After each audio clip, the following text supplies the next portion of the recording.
reports a rise in profits by making programs for other channels. And the world's biggest tourism event is back. After 2 years of virtual gatherings, we'll pick out the future trends in global travel.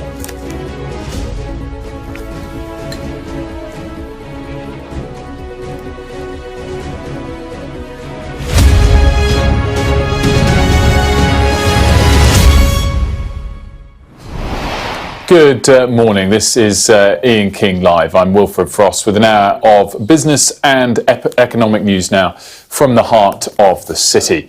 Let's have a look at some of the main business stories making news today. Well, European gas storage facilities are expected to end the winter season at more than 50% capacity, meaning we might see energy prices drop over the coming months. The relatively mild weather has meant that supplies haven't been used up. It's worth noting that broadly gas prices have fallen significantly, of course, in recent weeks and months. Oil has picked up a little bit of late, more of a transport fuel, of course, gas much more of an energy generation fuel. This morning we are seeing both Brent oil and natural gas prices down, just a fraction, and not really adjusting the broader trends, as just mentioned, over the past couple of weeks. Tech giant Meta, which owns Facebook, is reportedly cutting thousands of jobs for the second time in a matter of months. It follows a turbulent year for the company, with boss Mark Zuckerberg spending billions on their metaverse project, albeit, of course, the big pivot he announced at the last earnings was to reduce the scale of that investment and refocus on profitability of the core business model, the social media parts of the business, and that has allowed the share price to recover, still down significantly from its peak a couple of years ago, but did double off the lows. It fell to about $85 a share and then got back up to close to $200 a share. The gender pay gap in the UK has widened because some women are being forced to leave work completely over rising childcare costs. PwC says the gap grew to 14.4% in 2021 and warned it will now take more than 50 years to reach gender pay parity in the UK.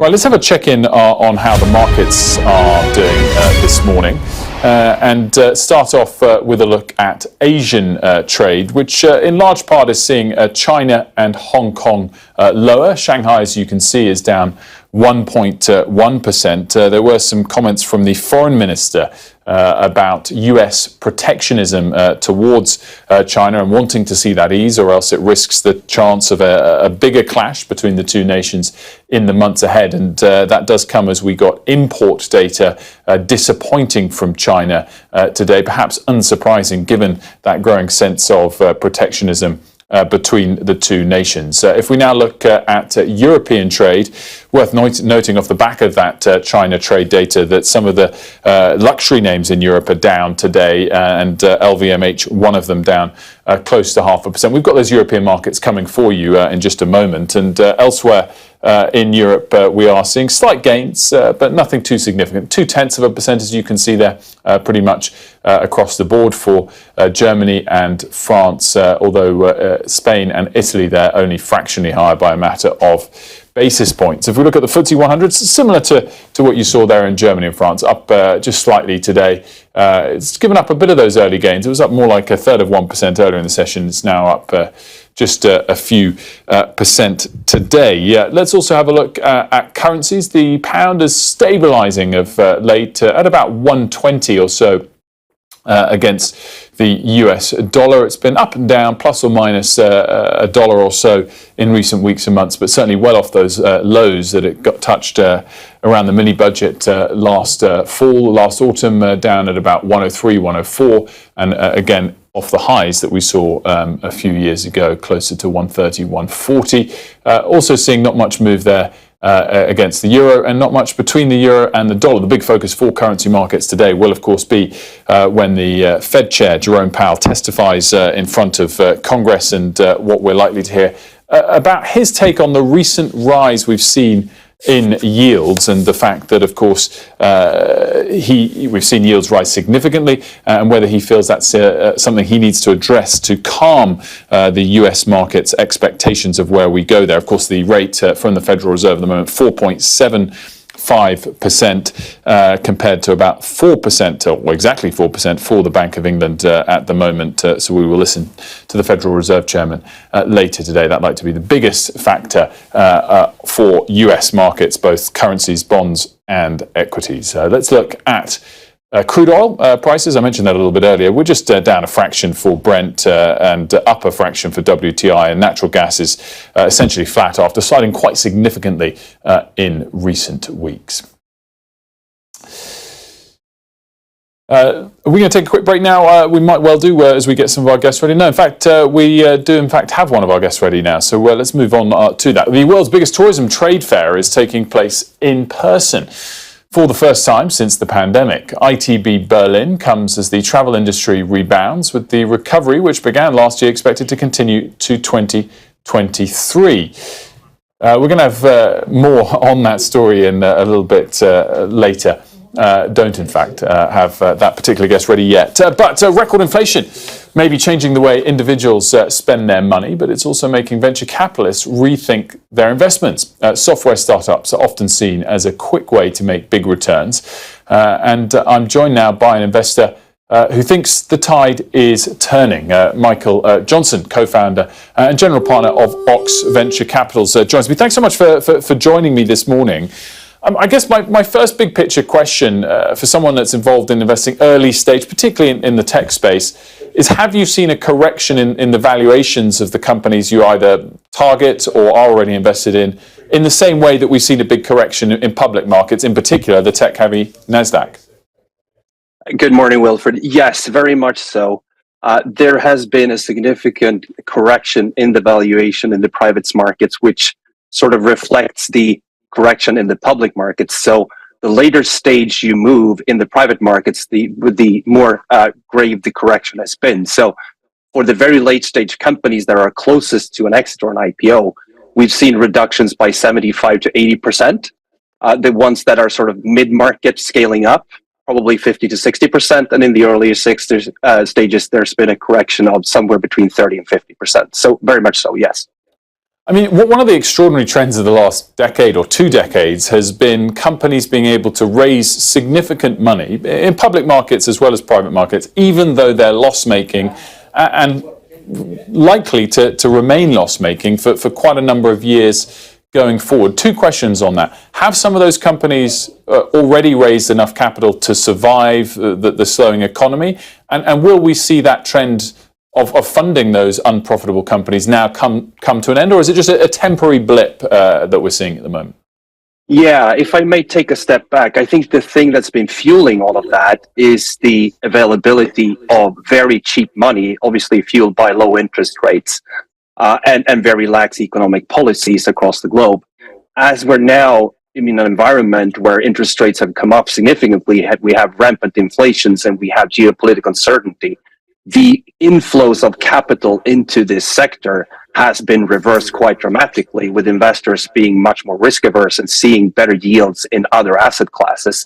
So yes, I think we're seeing an end to the boom times that we've seen over the last couple of years.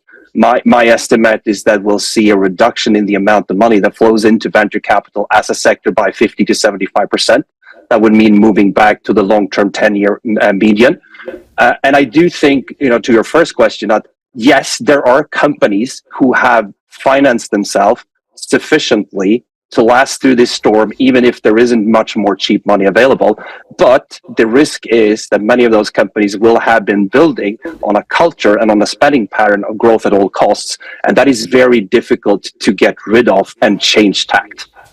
Overall, though, are we still seeing a lot of capital come into your industry? Are you finding it, despite rates going up, easy to attract money from would-be investors that want exposure to private VC and early stage private equity? Again, coming back to what we've seen over the last 3 years, there was a 3-fold increase in the amount of money that went into venture capital as an asset class, and it also meant that the investment pace of the venture capital firms increased by a factor of 3. I think we're going to go back to something which looks much more like the long-term median there, but it still means that this is a very attractive asset class. It's just going to be a significant smaller asset class than what we've seen over the last couple of years.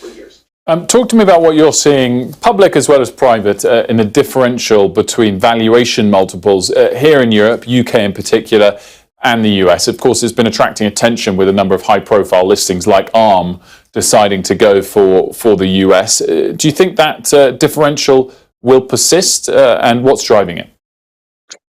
So the US capital market is significantly larger than any of the European capital markets. There is a larger pool of sophisticated technology investors who know and understand and value technology companies, both in the private and public markets. I think that is a large explanation, largely the explanation why, yeah, at least historically, it's been beneficial for very large, successful tech companies to list in the US. I think what you're seeing as well is that the US market moves much more quickly between the highs and the troughs. So the valuation adjustments actually work their way through quicker in the US market, and it takes longer for the European markets to adjust. So I think that might be some part of what you're seeing, where the US market dipped very quickly, but it's probably now on the up again, whereas we have a lagging effect in the European market. And just finally, another factor for your broader industry. I'm not sure what fees you guys charge on your funds. I presume it's something like a 2 and 20. Do you think those will come under pressure? Not immediately, but in the years ahead, with rates now 5-6% on offer for free. Do you have to either deliver a way better return than normal to justify 2 and 20, or do you have to bring that fee down? It is a very good question, and one that I haven't, thought very heavily about. I do think that the return requirement on venture as an asset class is going to go up, because simply the alternative returns you can get on less risky assets is much better. So maybe there is a discussion for people to have at an industry level of what those fee structures and those carried interest structures should be. It's something to absolutely look out for. Mikhail Johnson, thanks so much for joining me this morning. Very much appreciated. Thanks so much, Wilfred. Now, as I was saying a little earlier, the world's biggest tourism trade fair is taking place in person for the first time since the pandemic. And joining me now is Johannes Reck, Chief Executive and co-founder of the travel unicorn Get Your Guide. Thanks so much for joining me, Johannes. And it's great to hear that this gathering is happening in person for the first time in a little while. Just gauge for us where the sector is as a whole at the moment. Clearly a big jump post-pandemic, but we've also got some macro pressures and inflation pressures. That's totally right. Overall, the travel industry is booming like never before. For Get Your Guide, a company I co-founded a decade ago, 2022 was actually the best year in our history.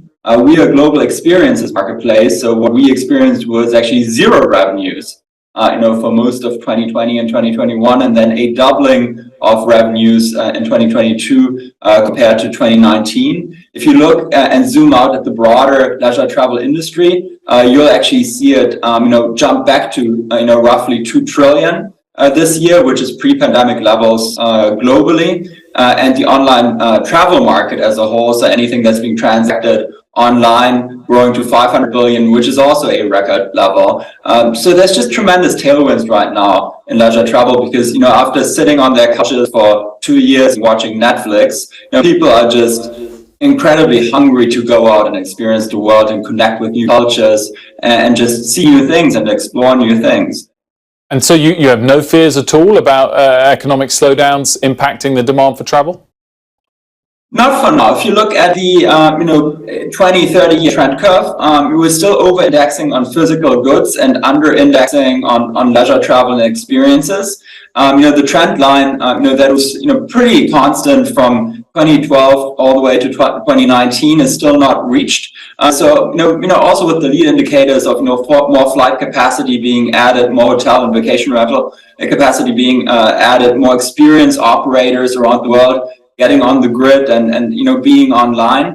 I actually do believe that we have a couple of years of tailwind and that this will be a super cycle in travel. It's not an abnormality where people will go back to much lower consumption in 2024, 2025. I think just the opposite. If you ask millennials today, 80% of them actually want to spend more on experiences and less on physical goods. So my prediction is we'll just see less garden furniture being sold and more people going out to travel. And what about pricing? Is there plenty of capacity still after the pandemic? Obviously, didn't see that capacity used, or is it fairly tight, and we're going to see fares rise? Right now, the capacity is still too tight, and we can all, I think, agree that prices are relatively too high at the moment, particularly when it comes to transportation, airfare, and also some hotel capacity. But you'll see more and more of that going back on the grid over the next 12 to 18 months. The problem was just our industry, which I said is a 2 trillion industry, was halved overnight. In 2020, 2021. So what that means is we had an enormous outflux of labor. Hundreds of millions of people work in the travel industry. A lot of them, particularly in the developing world, were out of a job. They needed to find new things to do. And, that had a tremendous ripple effect through, the entire industry, meaning that, airlines and hotels and, experience operators just didn't have enough staff. And the only thing that they could do to get that staff back was actually to increase prices in order to lure people back into their jobs. I do think it will normalize over the next couple of years, particularly with the economic headwinds globally, because what that means is that people don't have that many options, and the leisure travel industry is a darn good option, a darn good industry to work at in the next couple of years, and that will mean a bit more of a relative relaxation of prices in the leisure travel industry compared to the rest of the world. And a longer term trend question for you in terms of the balance of growth over the next decade between what we'd call the sort of sharing economy, the likes of Airbnb, versus the traditional hospitality options like hotels. Do you think the decade ahead will be more one for the traditional hotels compared to last decade, which of course saw such growth of the likes of Airbnb? No, I think the internet is a force for good, and that it turns anyone into an entrepreneur. So no matter whether you're a host or of a cool vacation rental in Berlin, London, or Brighton, or whether you're sort of like a micro entrepreneur, guiding through the local pubs and sort of bringing on a fantastic food experience. That's what you can do today on platforms like Get Your Guide. You can turn your business into something that can be reached by millions of consumers around the world in an instant, just by registering, and uploading your experience or your activity. And we see that a lot of the experiences that we have on Get Your Guide today are very different ones from pre-pandemic. People are really creative about the new things that they put together. And it's really immersive, going beyond the surface, more cultural things, more food things, more nature, more adventure. And, people crave this authentic experience today. They don't want to go to the next, middle of the street hotel that everyone has been going to for a number of decades. They actually do want to do something unique and something extraordinary. So that trend is certainly here to stay. Johannes, thanks so much for joining me. Thank you. The government has announced plans to get the country's untapped workforce back into employment as businesses struggle to fill more than 1 million vacancies that exist currently. The food services and facilities management company Sodexo UK and Ireland has launched a campaign encouraging employers to hire more ex-offenders. Joining me now is Tony Simpson, the Justice Operations Director at Sodexo. Thanks so much for joining me, Tony. Really interesting data that you've shared with us, I guess in a report, or maybe you just shared it specifically with us. Talk us through some of the key numbers about how much UK businesses are doing in terms of hiring of ex-offenders. Well, good morning, Ian, first of all, and thanks very much for having me this morning. Yeah, we commissioned a survey because we were interested in this gap between gaps in the labour market and the untapped potential that we see amongst the prison population. So what we found was that of the companies that we surveyed, 43% of them were struggling to fill 10 or more vacancies. And yet what we found was that 30% of those companies weren't employing ex-offenders. And we thought, there's an opportunity here for us to have a bit of a win-win situation and to see how we can encourage businesses to look into some of those, what we see as perceived barriers to employing ex-offenders. The good news was that when we looked at the report, 61% of employers were suggesting that they would be open to employing offenders in this coming year, and that's fertile ground, I think, for this campaign. So just I want to dive into that for a second. So you said 30% of UK businesses aren't currently employing any ex-offenders. So 70% presumably are. What are the statistics for that over the last 2 decades? Is that improving? Is it terrible compared to other European or G7 countries? Gauge it for us. Oh, I'm not really able to position that for you this morning, Ian. I think that would be common across the piece. I think that there are some misconceptions out there that haven't changed over the years, but hopefully will start to change going forward. Some misconceptions about the level of dangerousness that some people would present to a workforce. But I think significantly, actually, misperceptions about just how job ready some people who are currently in prison actually are. They've brought skills with them from their previous working lives into prison, which they've maintained. And when they're in prison, then they're gaining new qualifications, they're gaining new skills, new experience to bring them closer to the labour market. And are there certain skills that they do struggle to get whilst behind bars, as it were, certain jobs that then don't hire them? Is it sector-based where this falls short, or is it kind of wide-ranging?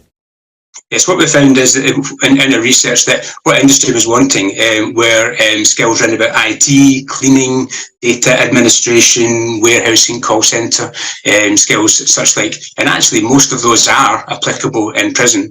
IT obviously within some security restrictions, but actually what you find is that prisons across the piece are very flexible in terms of how they can flex their internal resources, how they can make the facilities available to meet whatever the local labour demands are. And that's what we're looking to add our weight and our perspective on this to that debate.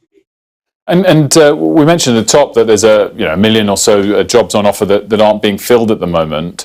If we solve this problem you're talking about and more companies did hire former offenders, how big a difference could that make to the overall UK economy? What percentage of the overall labour force are we talking about here? Is it significantly less than 1%, or is it mid to low single digits?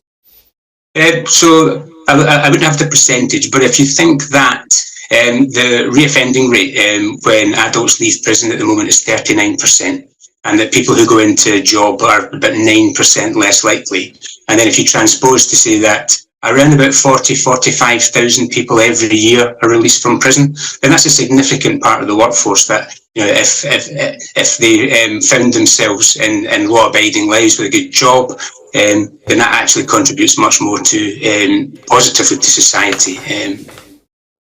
Tony Simpson, thanks so much for joining me this morning. Very much appreciated. So to come here on Ian King Live, we will take a look at how global markets are starting this morning.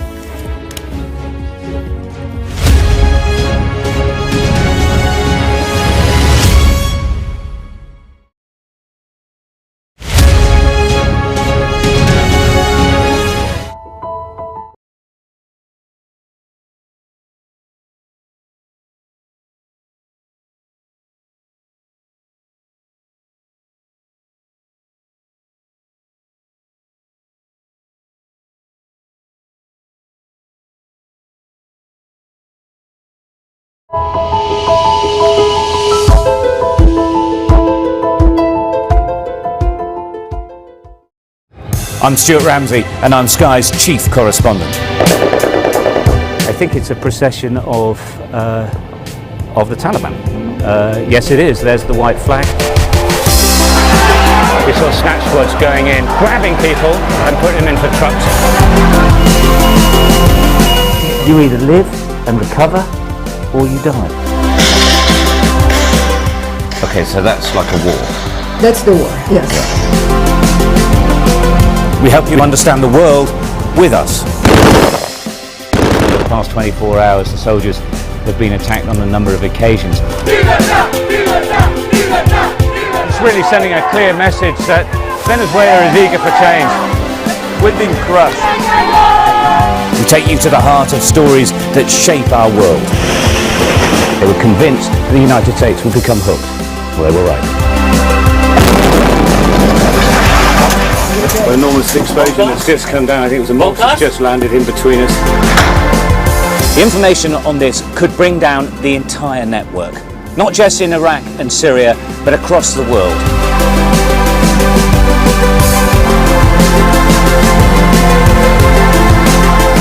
It's not out of control, but the pig we're drawn, it's so hot.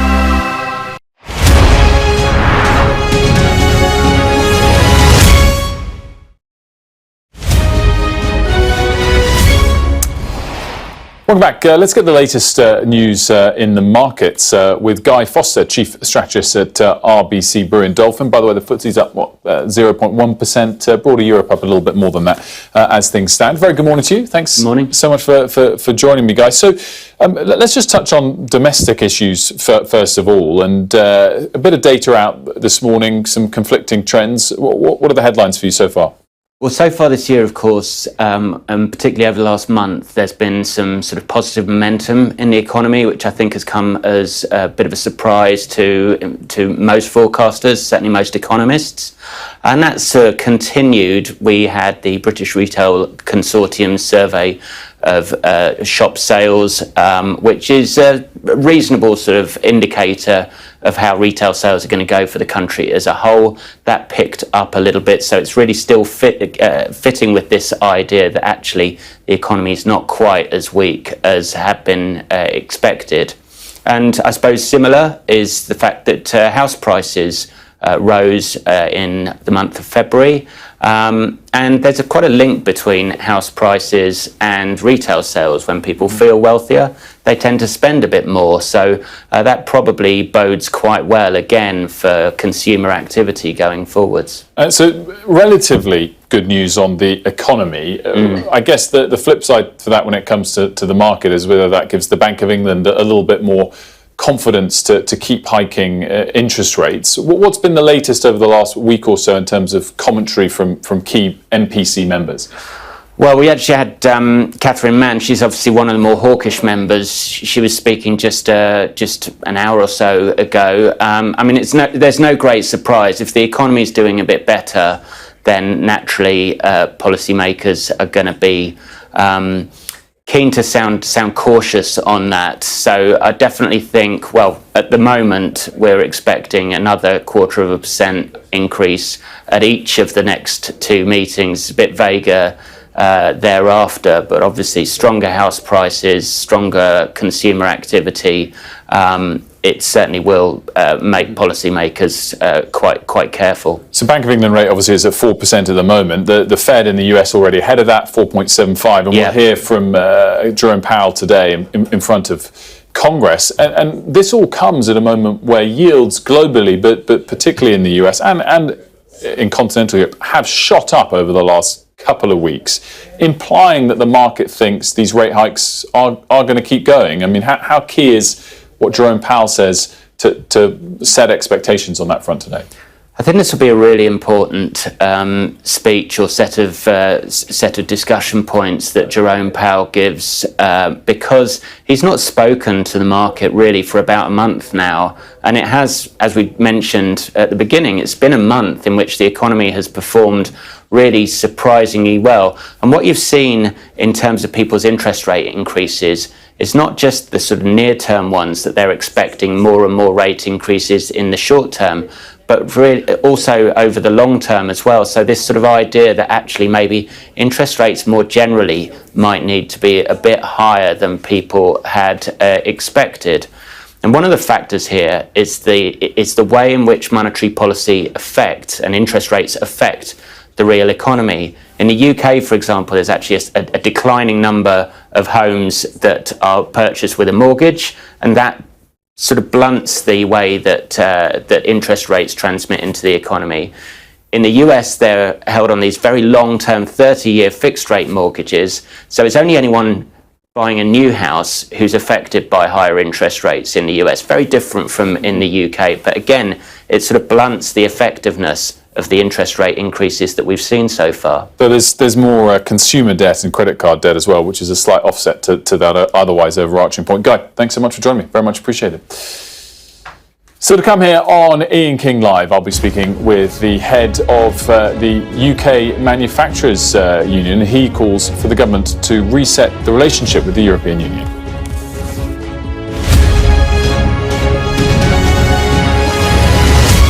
Empowerment is always key to development.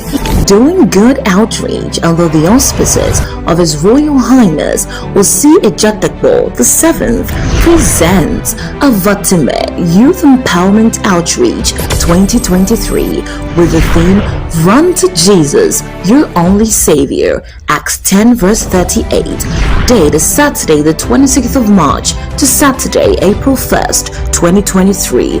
Below are the dates and venues. 27th March, Avatime Vanle Community Center. 28th March, Avatime Amejokwe Market Square. 29th is Avatime Jokpepeme Primary School Compound. 30th March, Avatime Biakpa Community Center. 31st March, Avatime Bajeme Community Center. Then April 1st is Avatime Fume and Jokwe Community Center. The time is 6:30 p.m. every day. Speakers: Reverend Michael K.M. Esiama. We have redemption. We have been redeemed from the iniquities of the life. So you don't need to beg us anymore. Oh, indeed, the Son of the living God. Reverend Samuel Avagame and Reverend Prince Mawuli Ejay kindly consider with a generous heart donating to this noble cause financially, materially, or with your time and presence. Note, there will be free health screening during the day for all. Contact us on WhatsApp 0044 7851 205 626 or on mobile 054 959 1452 054 959 1452 or email us at admin@powerwordint.co.uk.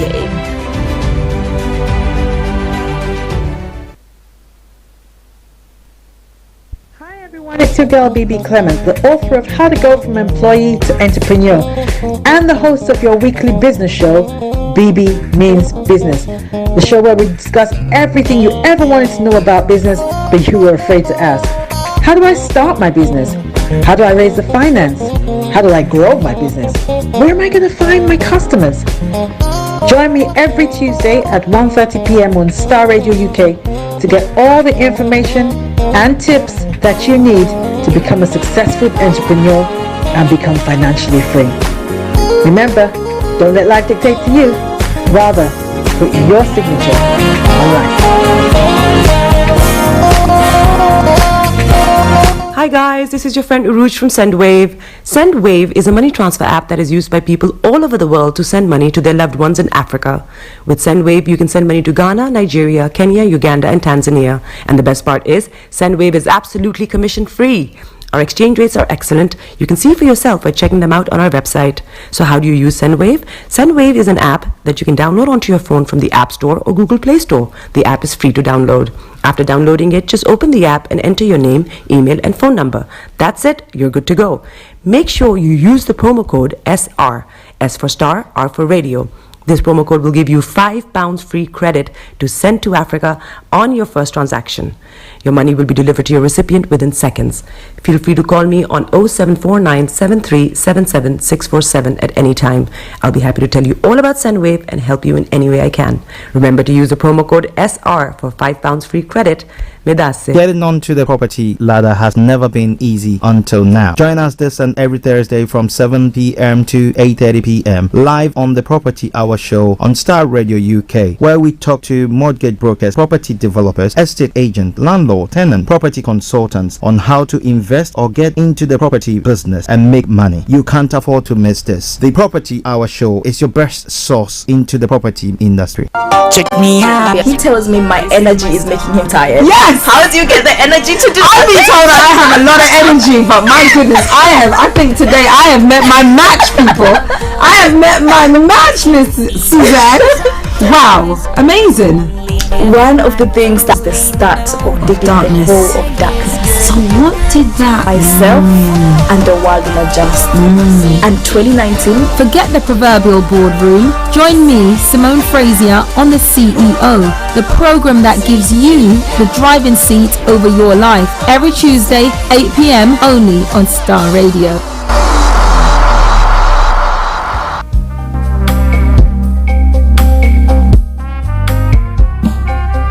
Are you looking for the fastest, reliable, and trustworthy door-to-door shipment company? Well, look no further. When was the last time your family received a shipment back in Ghana on time and intact? You are not sure?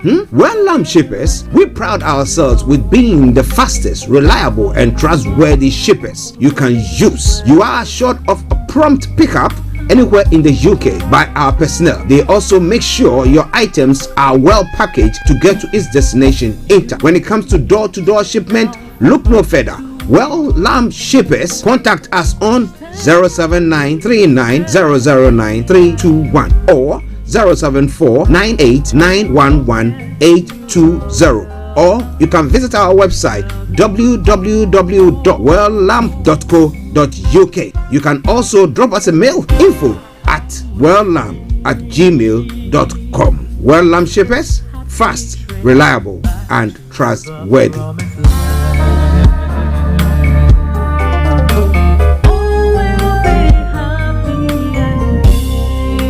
Hi there.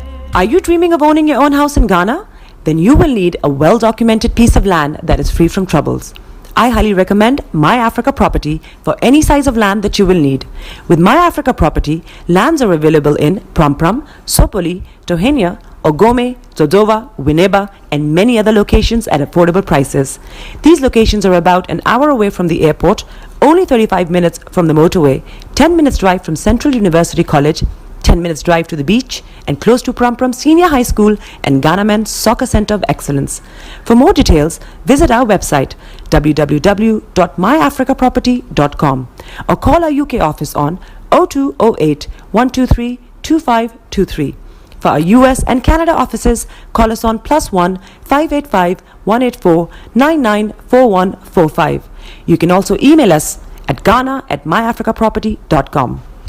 Tune in to On Point here on Starr Radio UK with Empress Regina every Monday at 5 p.m. GMT. Looking forward to your company. Broadcasting worldwide, online 24/7. Turn it on. Turn it up. Show them you got the Coco set. Ladies and gentlemen, it's your boy Harry Song, aka Mr. Songs. This is the Kingmaker Baba for the girls. We're here. This is Starr Radio. Don't go nowhere. UK, London. We they call them London for home. For here, we they call them London. And that's how you know. Just have fun and stay blessed. Hi there, this is CJ Buckman, your life coach. And whenever I'm in London, I listen to Starr Radio UK right here. But guess what? You can listen to wherever you are. The best radio show. Broadcasting worldwide, online 24/7. All around the world. In your car. At work. At home. On your smartphone. This is Starr Radio UK. Are you ready to turn it up?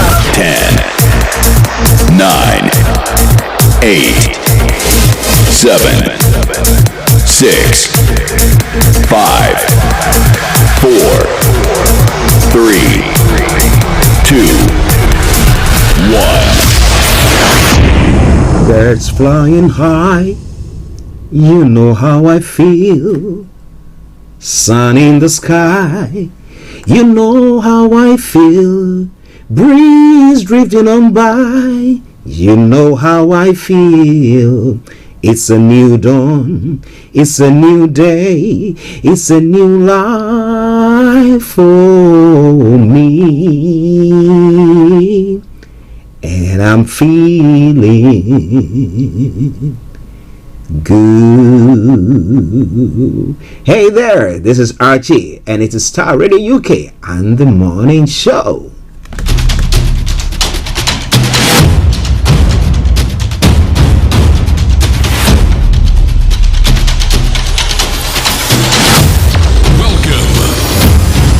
This is Starr Radio. This is Starr Radio UK. This is Starr Radio UK. Welcome.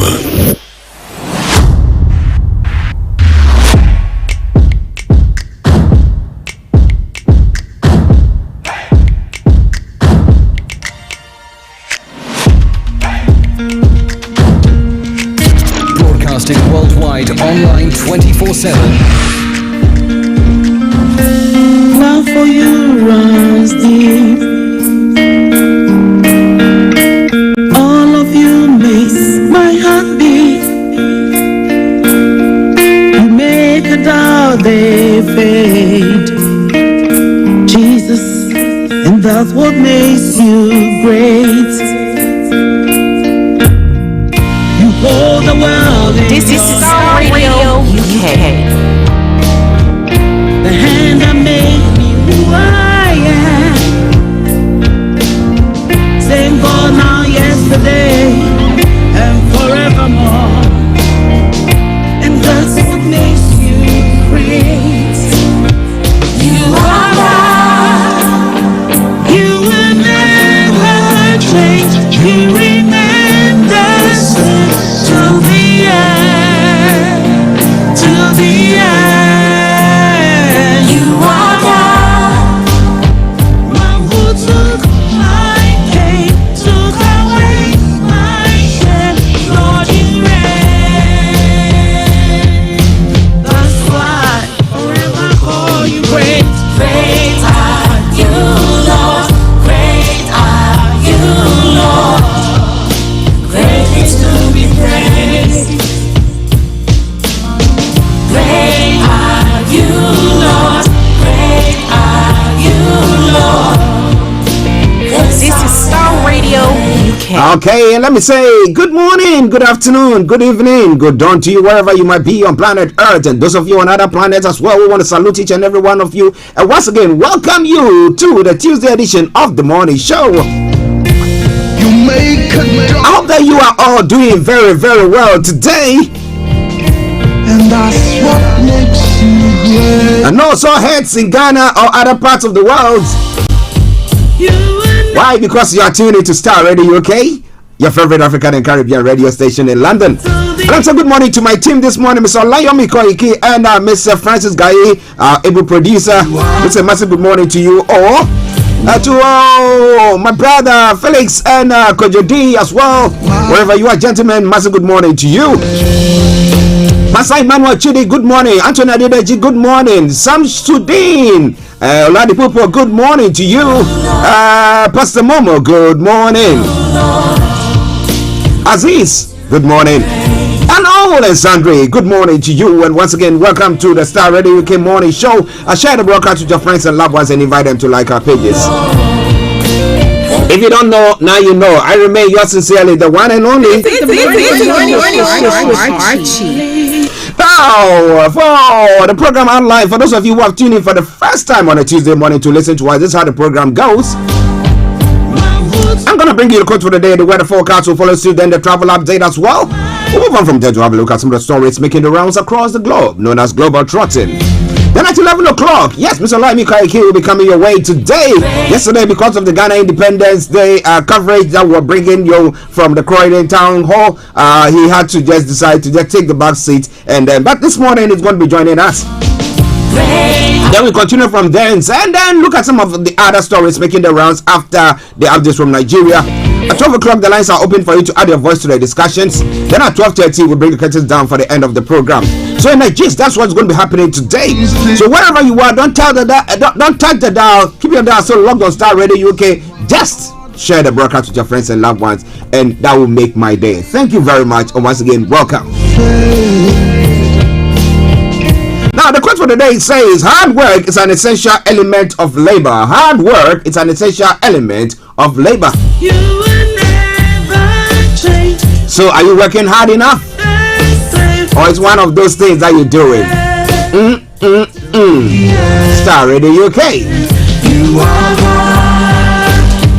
One who Okay, so let's look at the weather for you today. It's been quite nippy, and it's going to be nippier for the next few days, the next couple of days. But today will be cloudy during the morning with a chance of a few light wintry showers in places. Now, cloud will tend to break up later with plenty of winter sunshine developing in the late afternoon. It's going to be cold. Now tonight will continue to be cold. It will become overcast. Spells of light snow are likely to advance from the south, potentially leaving a dust of snow on the ground in places. When it comes to the temperature, top temperature is going to be 5 degrees and the lower is going to be 0. I worship you. But for London, yes, the temperature is going to be 0 there as well, as I did say. But wherever you are, I hope that you dress up nicely or warmly before you leave. But yes, so that brings us to the end of the weather forecast for you. Let's take a quick commercial break and I'll bring you the travel update. Stay tuned and don't you touch the dial. Hi everyone, it's your girl BB Clement, the author of How to Go from Employee to Entrepreneur and the host of your weekly business show, BB Means Business. The show where we discuss everything you ever wanted to know about business but you were afraid to ask. How do I start my business? How do I raise the finance? How do I grow my business? Where am I going to find my customers? Join me every Tuesday at 1:30 p.m. on Starr Radio UK to get all the information and tips that you need to become a successful entrepreneur and become financially free. Remember, don't let life dictate to you. Rather, put your signature on life. Welcome back to the program Starr Radio UK, your favorite African and Caribbean radio station in London. It is your travels. Now let's go on your travels. Keep your eyes on the roads. Keep your eyes on the roads. This is Starr Radio UK. Okay, so what have we got in stock for you when it comes to your travel this morning? There's lots happening, but let me tell you what is happening in London and other parts of the UK. Now, on the underground this morning, the district line has got minor delays between Barking and Upminster while they fix a signal failure at Upminster. Good service on the rest of the line though.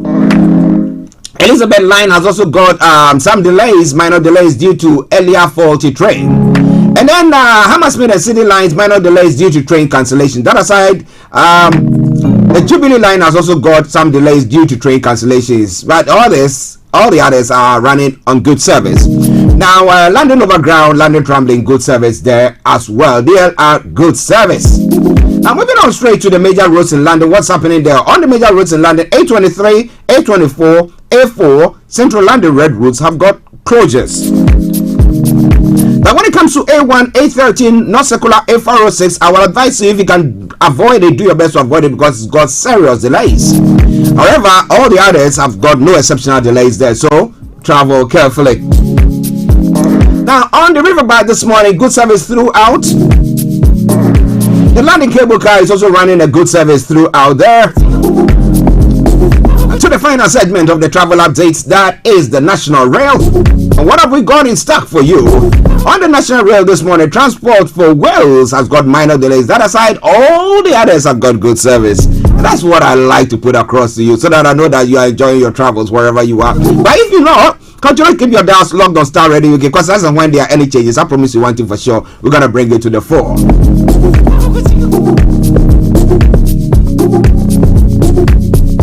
But on that note, as I do say all the time, good morning, good afternoon, good evening, good dawn to you, wherever you might be on planet Earth. Enjoy your commute for today. But you know what? Continue to keep those eyes on the roads.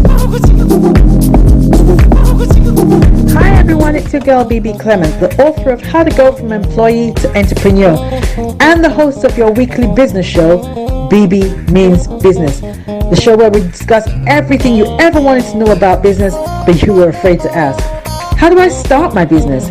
How do I raise the finance? How do I grow my business? Where am I going to find my customers? Join me every Tuesday at 1:30 p.m. on Starr Radio UK to get all the information and tips that you need to become a successful entrepreneur and become financially free. Remember, Don't let life dictate to you. Rather, put your signature on life.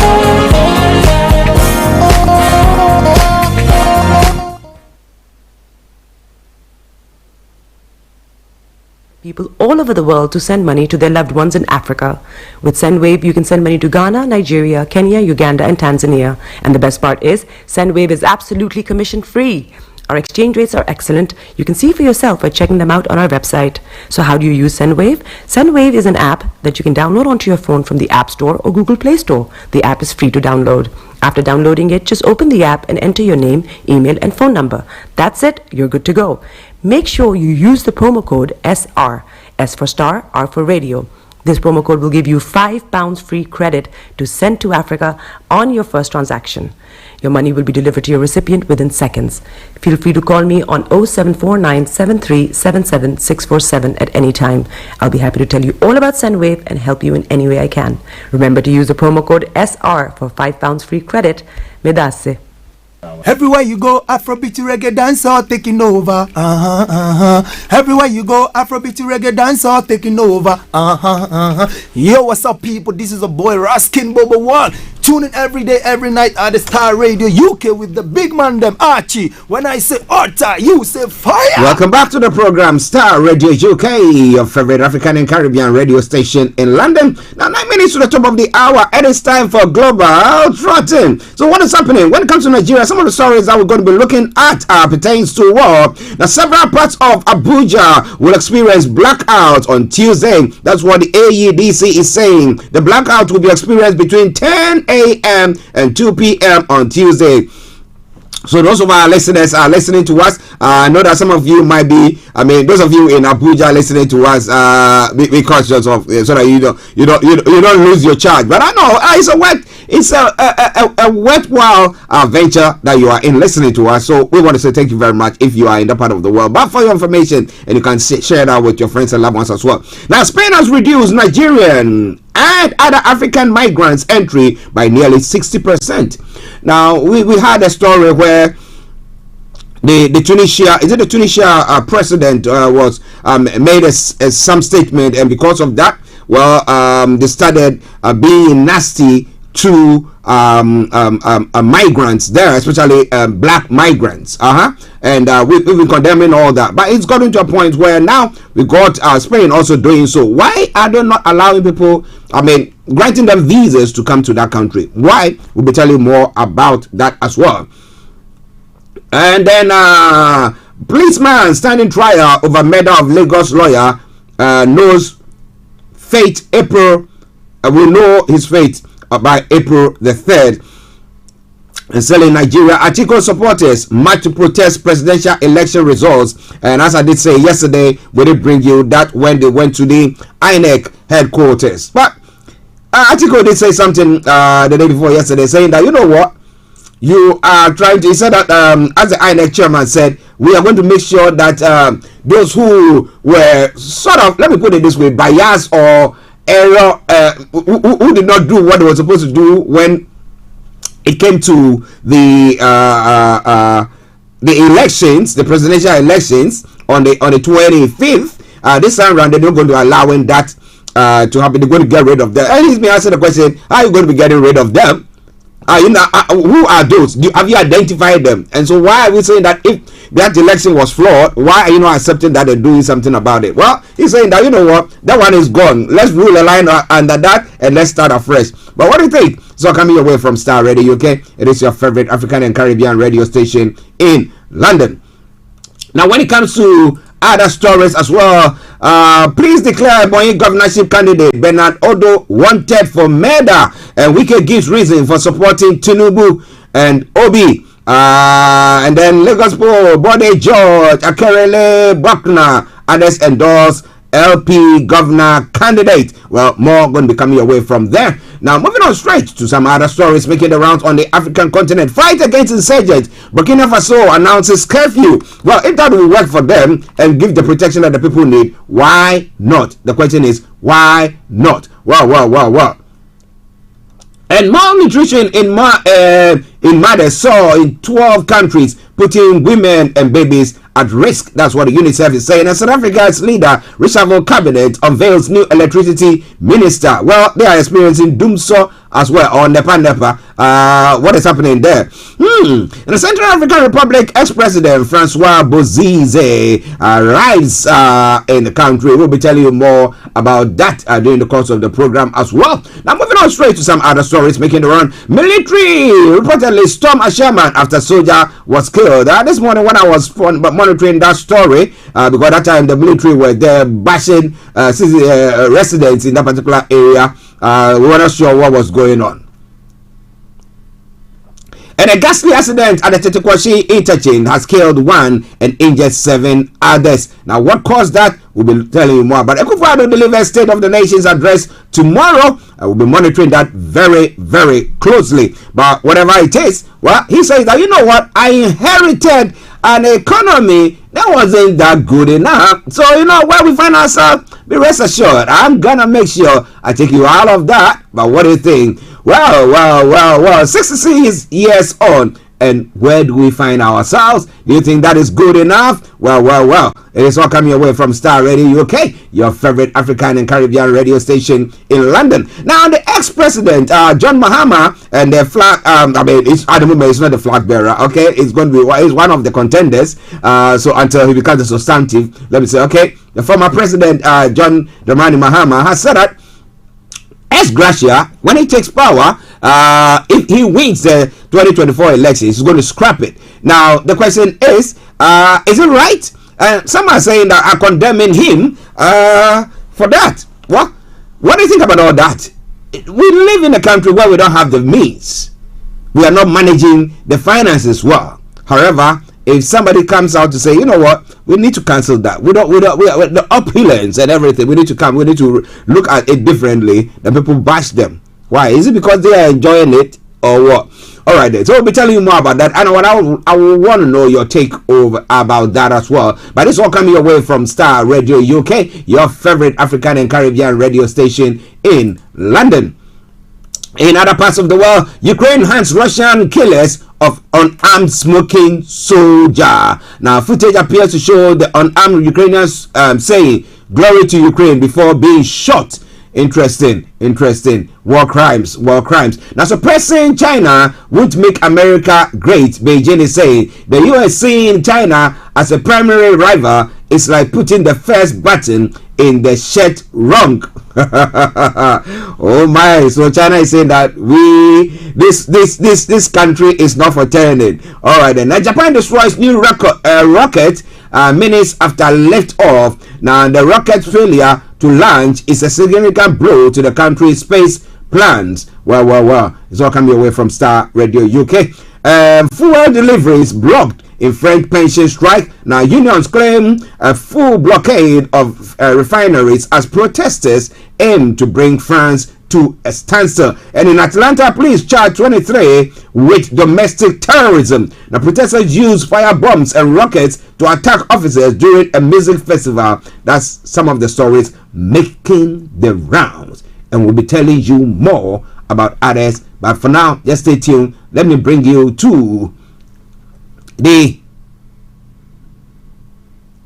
let me bring you straight to the UK. Let's look at what is happening here. But in Egypt, a smiley face mini sphinx has been unearthed in Egypt. They keep on digging, and they found something else there. Oh my goodness. Okay, now let's move on straight to the UK. Let me tell you what's happening here as well. The Prime Minister is to outline plan to stop migrants in small boats. Now, new legislation will place a duty on the Home Secretary to remove those arriving in the UK illegally. Now, the question is, now, where they are being pushed or hopped, where they are hopping on the boats from, are they going to get any education or enlightenment there to tell them that, look, you don't do that, because if you do that, you get here, it's cost 90, you're not going to get anything out of it. Is that what is going to happen?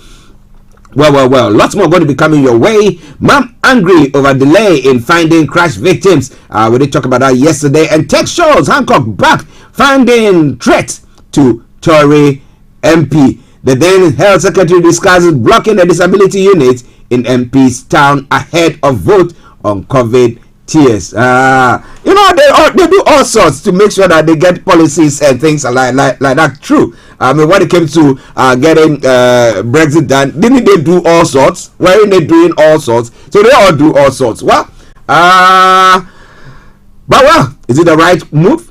Or did they do the right thing? This and a lot more going to be coming your way from Starr Radio UK. Stay tuned. Don't you go away. Let us now enjoy this tune from Carl Clotte. He says, Mokobe, there is no one else like our God. Enjoy it and I'll be with you. Stay tuned.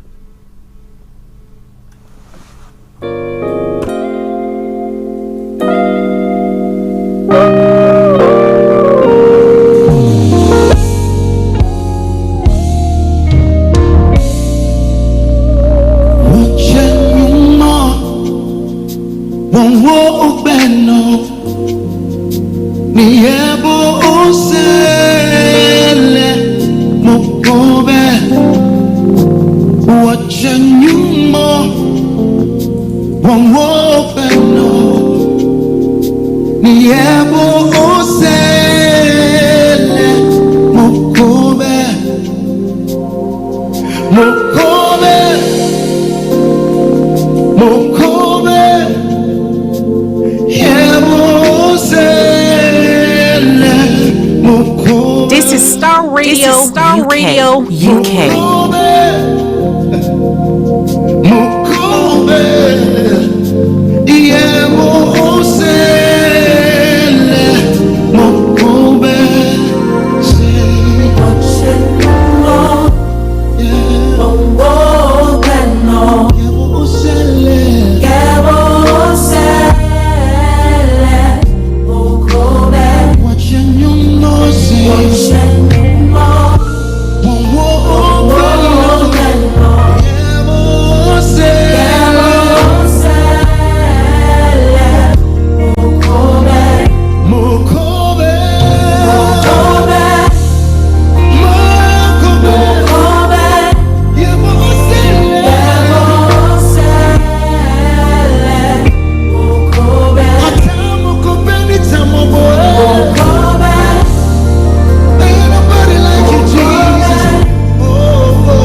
Koiki featuring Joe Metal. There is no one like our God in Ghana language.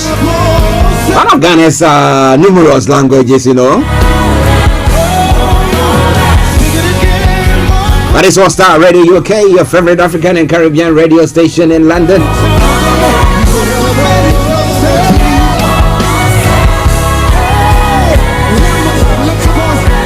Bringing the time now to 5 minutes past the top of the hour.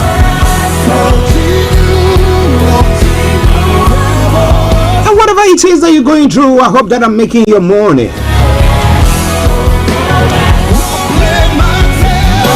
As we're going to be unleashing what is happening in Nigeria to you in the next few moments. How are you really doing?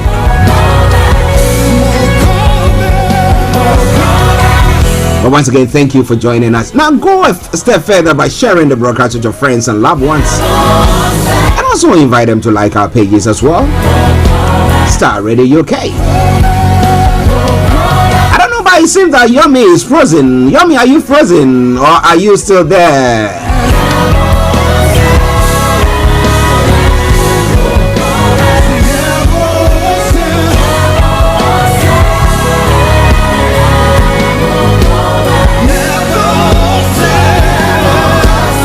Starr Radio UK, your favorite African and Caribbean radio station in London.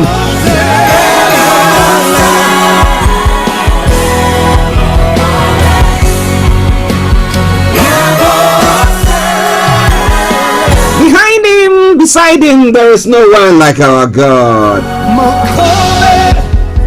And that's the meaning of that song. It doesn't matter, whatever, but there is nobody like our God. It's all coming away from Starr Radio UK. Whilst we wait for Yomi to get it set up so that we can go on with it. Now, this afternoon exactly at 1:30, my apologies, we will bring you BB Clement and one outstanding guest that we're going to be having him on the show this afternoon. He is in the person of Dr. Let me put his details there, and you will know that you might have met him on your rounds one of the days. It's in the person of Dr. Olumide Emmanuel. He'll be joining us live from Nigeria, you know. So you'll see. Yes. Whatever it is. Now make sure your dials are logged on exactly at 1:30, because it's going to be looking at how to make you make money the right way, the God's way. Not swindling somebody, but making sure that you are able to make your money wherever it is. So, wherever you are, stay tuned. Don't you go away. Let's take this quick commercial break, and once we come back, I will be having Mr. Olayomi Koiki on. So, stay tuned. Don't go away.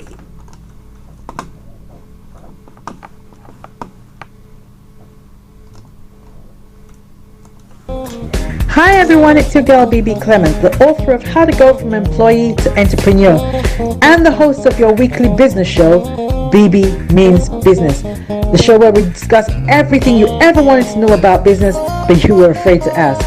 How do I start my business? How do I raise the finance? How do I grow my business? Where am I going to find my customers?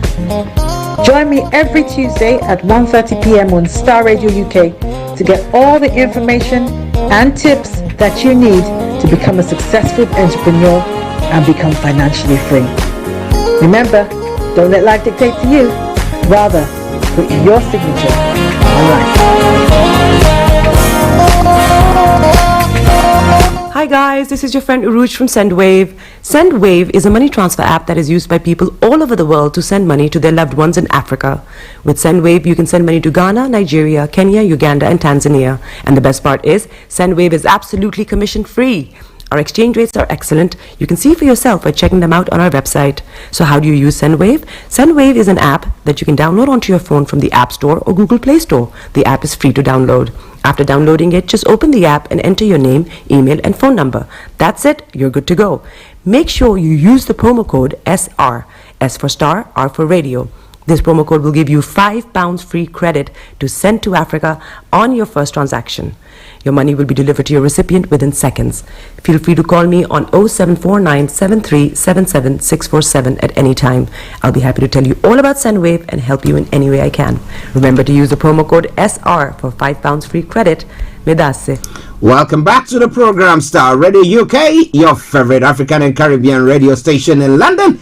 Bringing it up now to 10 minutes past the top of the hour, and I can tell you that I've got the one and only the White Lion with us this morning, where he's going to bring you a live feed or what is happening from our North London studios, what is happening in Nigeria, of course. Yesterday he wasn't able to come on because we were giving the coverage to the Ghana 66 independence celebrations, flag raising ceremony that took place in Croydon, and therefore he decided to take the back seat, just feed us with information. But today I can say that he is with us in our North London studios, and let me say, Yomi, good morning to you.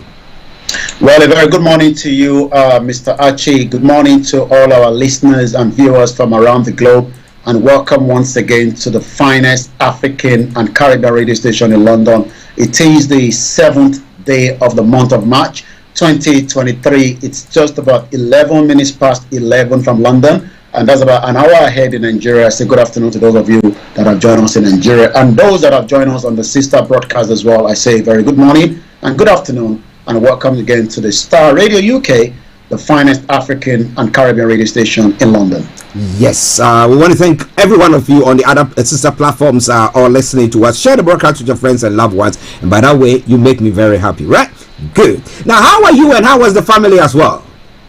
Well, we're doing very well. I think, we're just under the code, as you might know that the code is still not going anytime soon, in as much as I would have loved to see, the spring coming out quickly, but it seems it's still slowing down. So it's still a little bit cold. That literally means that, waking up in the morning is very difficult for the children. But just like so many children across the UK, I'm sure they can't wait, for that spring, where activities will take us into the spring as well. But for now, we are grateful to be alive. There's a lot happening in the world, and as long as you're alive, you just have to be thankful, because when you look exactly like almost a month ago yesterday was when the earthquake in Turkey that killed about almost 50,000 Media, so rest in peace. But when you look at Nigeria, the question is how many people have been killed on a daily basis for the negligence of things that could have been resolved. And we're going to talk about that because there was a conversation that we were bringing in from the sister broadcast, that part of the topic that we were looking at, and the topic says, why are they forcing us to live together? Is that slowing development? Why is international community forcing us to live together as one country, and the advantage of Yoruba nation? Well, listeners, it's quite an interesting one. Why are they forcing us to live together? Some will say that, well, in unity is strength, and therefore that is why our leaders are looking, or the outside world are looking at it, taking that, no, be together. But we know that they tell us to be together, and don't go behind the scenes and divide us so that we fight amongst ourselves. So that that is already playing out, especially as the Lagos gubernatorial election is coming in the next, few more days. Saturday, there will be, elective position for not just the governorship in the 36 states, or no, not 36 states, because some states already have their election done already, and so they are not in the cycle line with the INEC. And likewise, representative on the House of Reps. And the ethnic card is already playing out. The Igbo trying to take Lagos State from the Yoruba people, because most time the Igbo says Lagos is no man's land. I know you've been to Nigeria. I'm not sure whether when you were in Nigeria or when you traveled down there, you could have said, Ghanaians here says it is no man's land in Lagos, and that means as a Ghanaian, I have the right and I have everything to say that these Lagos or Ibadan that you visited belongs to Ghanaian. But again, the narrative is already out there on the social media. It's throwing out a lot of conversation, and the reason for that is the present governor under the APC is probably concerned, looking at the numbers that won the election for Labour Party in Lagos during the presidential election. That now takes us to the conversation this morning. Remember that Labour Party won hands down the APC in Lagos State. So the question now is, are they going to repeat the same thing that would unseat the APC governor? And that throws the light that the Igbo people, that most people believe were part of those behind the Labour Party, even though nobody's talking about what happened during the NSAS, is like a mother that has been waiting to deliver. And when the pain of those children have not been answered, they are now reflecting that on the poll, which gave Labour Party what we can call an advantage. I was looking at the statistics as we have it right now. In the history of the Senate and the House of Rep in the federal, this is the federal now from the last election, from the election that just concluded, we are going to see a new team of new political party, either challenging, either talking about something that might not be of interest to the PDP and the APC. Let me give you the statistics. Under the Senate, we now have 6 new members of the Labour Party that will be joining the 10th Senate. We also have 34 new House of Reps, and likewise we have the ADC under the House of Reps. They have 2. APC still take the big chair, which is 162 under the House of Reps, and the PDP 102. But this time around, it is not going to be business as usual.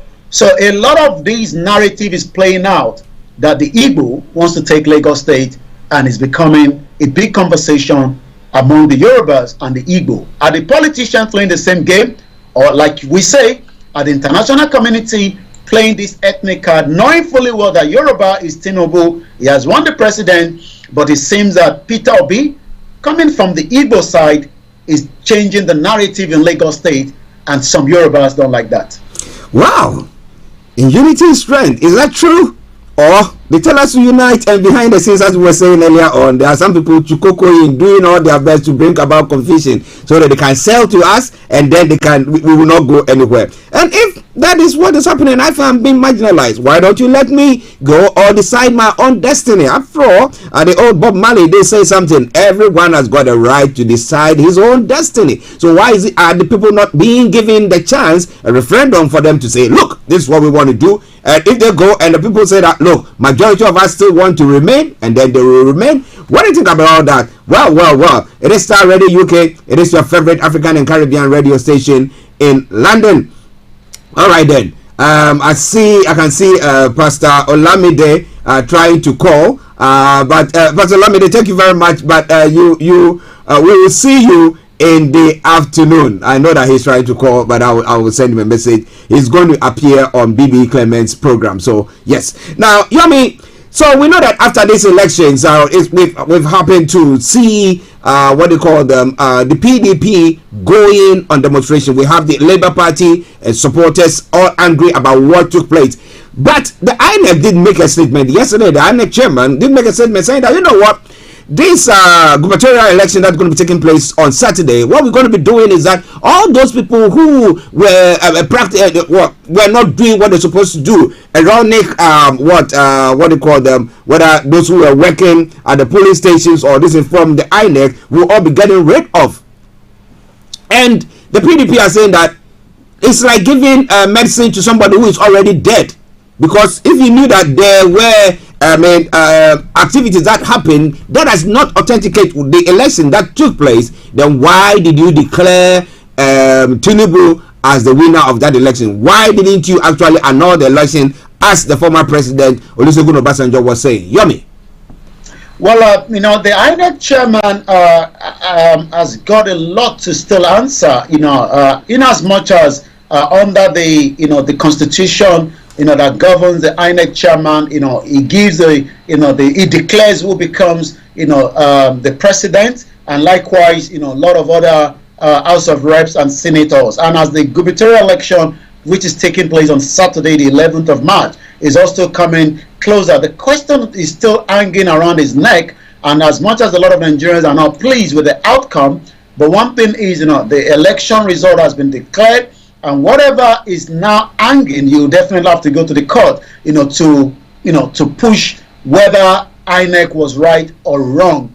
And as we know, I'm just getting, and this is just coming from the Twitter feed of the EU in Nigeria, Nigerian statement by the spokesperson on the election. So let's give us a bit of insight to that.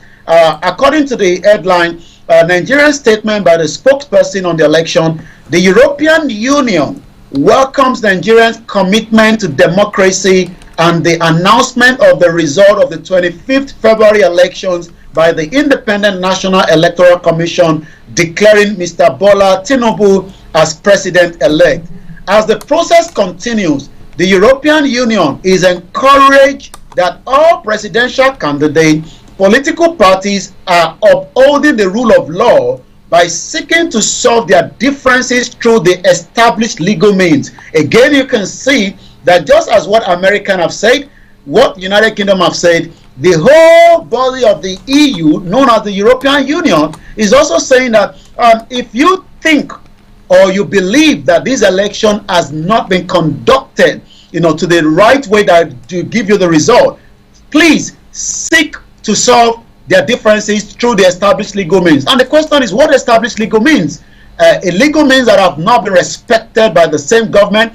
As we speak today, 4 days after, the federal government have not cleared the air on what the Supreme Court said in the judgment of the currency that has destabilized the economy in terms of, President Muhammadu Buhari and Emefiele, the CBN governor, changing the note, that has affected businesses, even though the Supreme Court have given judgment that money should be spent. The federal government have not released a statement. Let's go back to what the European Union is saying. And again, this is why some are saying that it seems that this international community, just as the topic that we are treating, still forcing us to stay together in unity or not. We commend the firm commitment of all political actors to remain electoral process, calling on the electorate for their peaceful support and to go out to cast their vote in the upcoming governorship and state assembly. All stakeholders, in particular INEC, are also expected to do their utmost to ensure that the elections of the 11th of March are delivered to require the standard and the highest expectation of Nigerian people.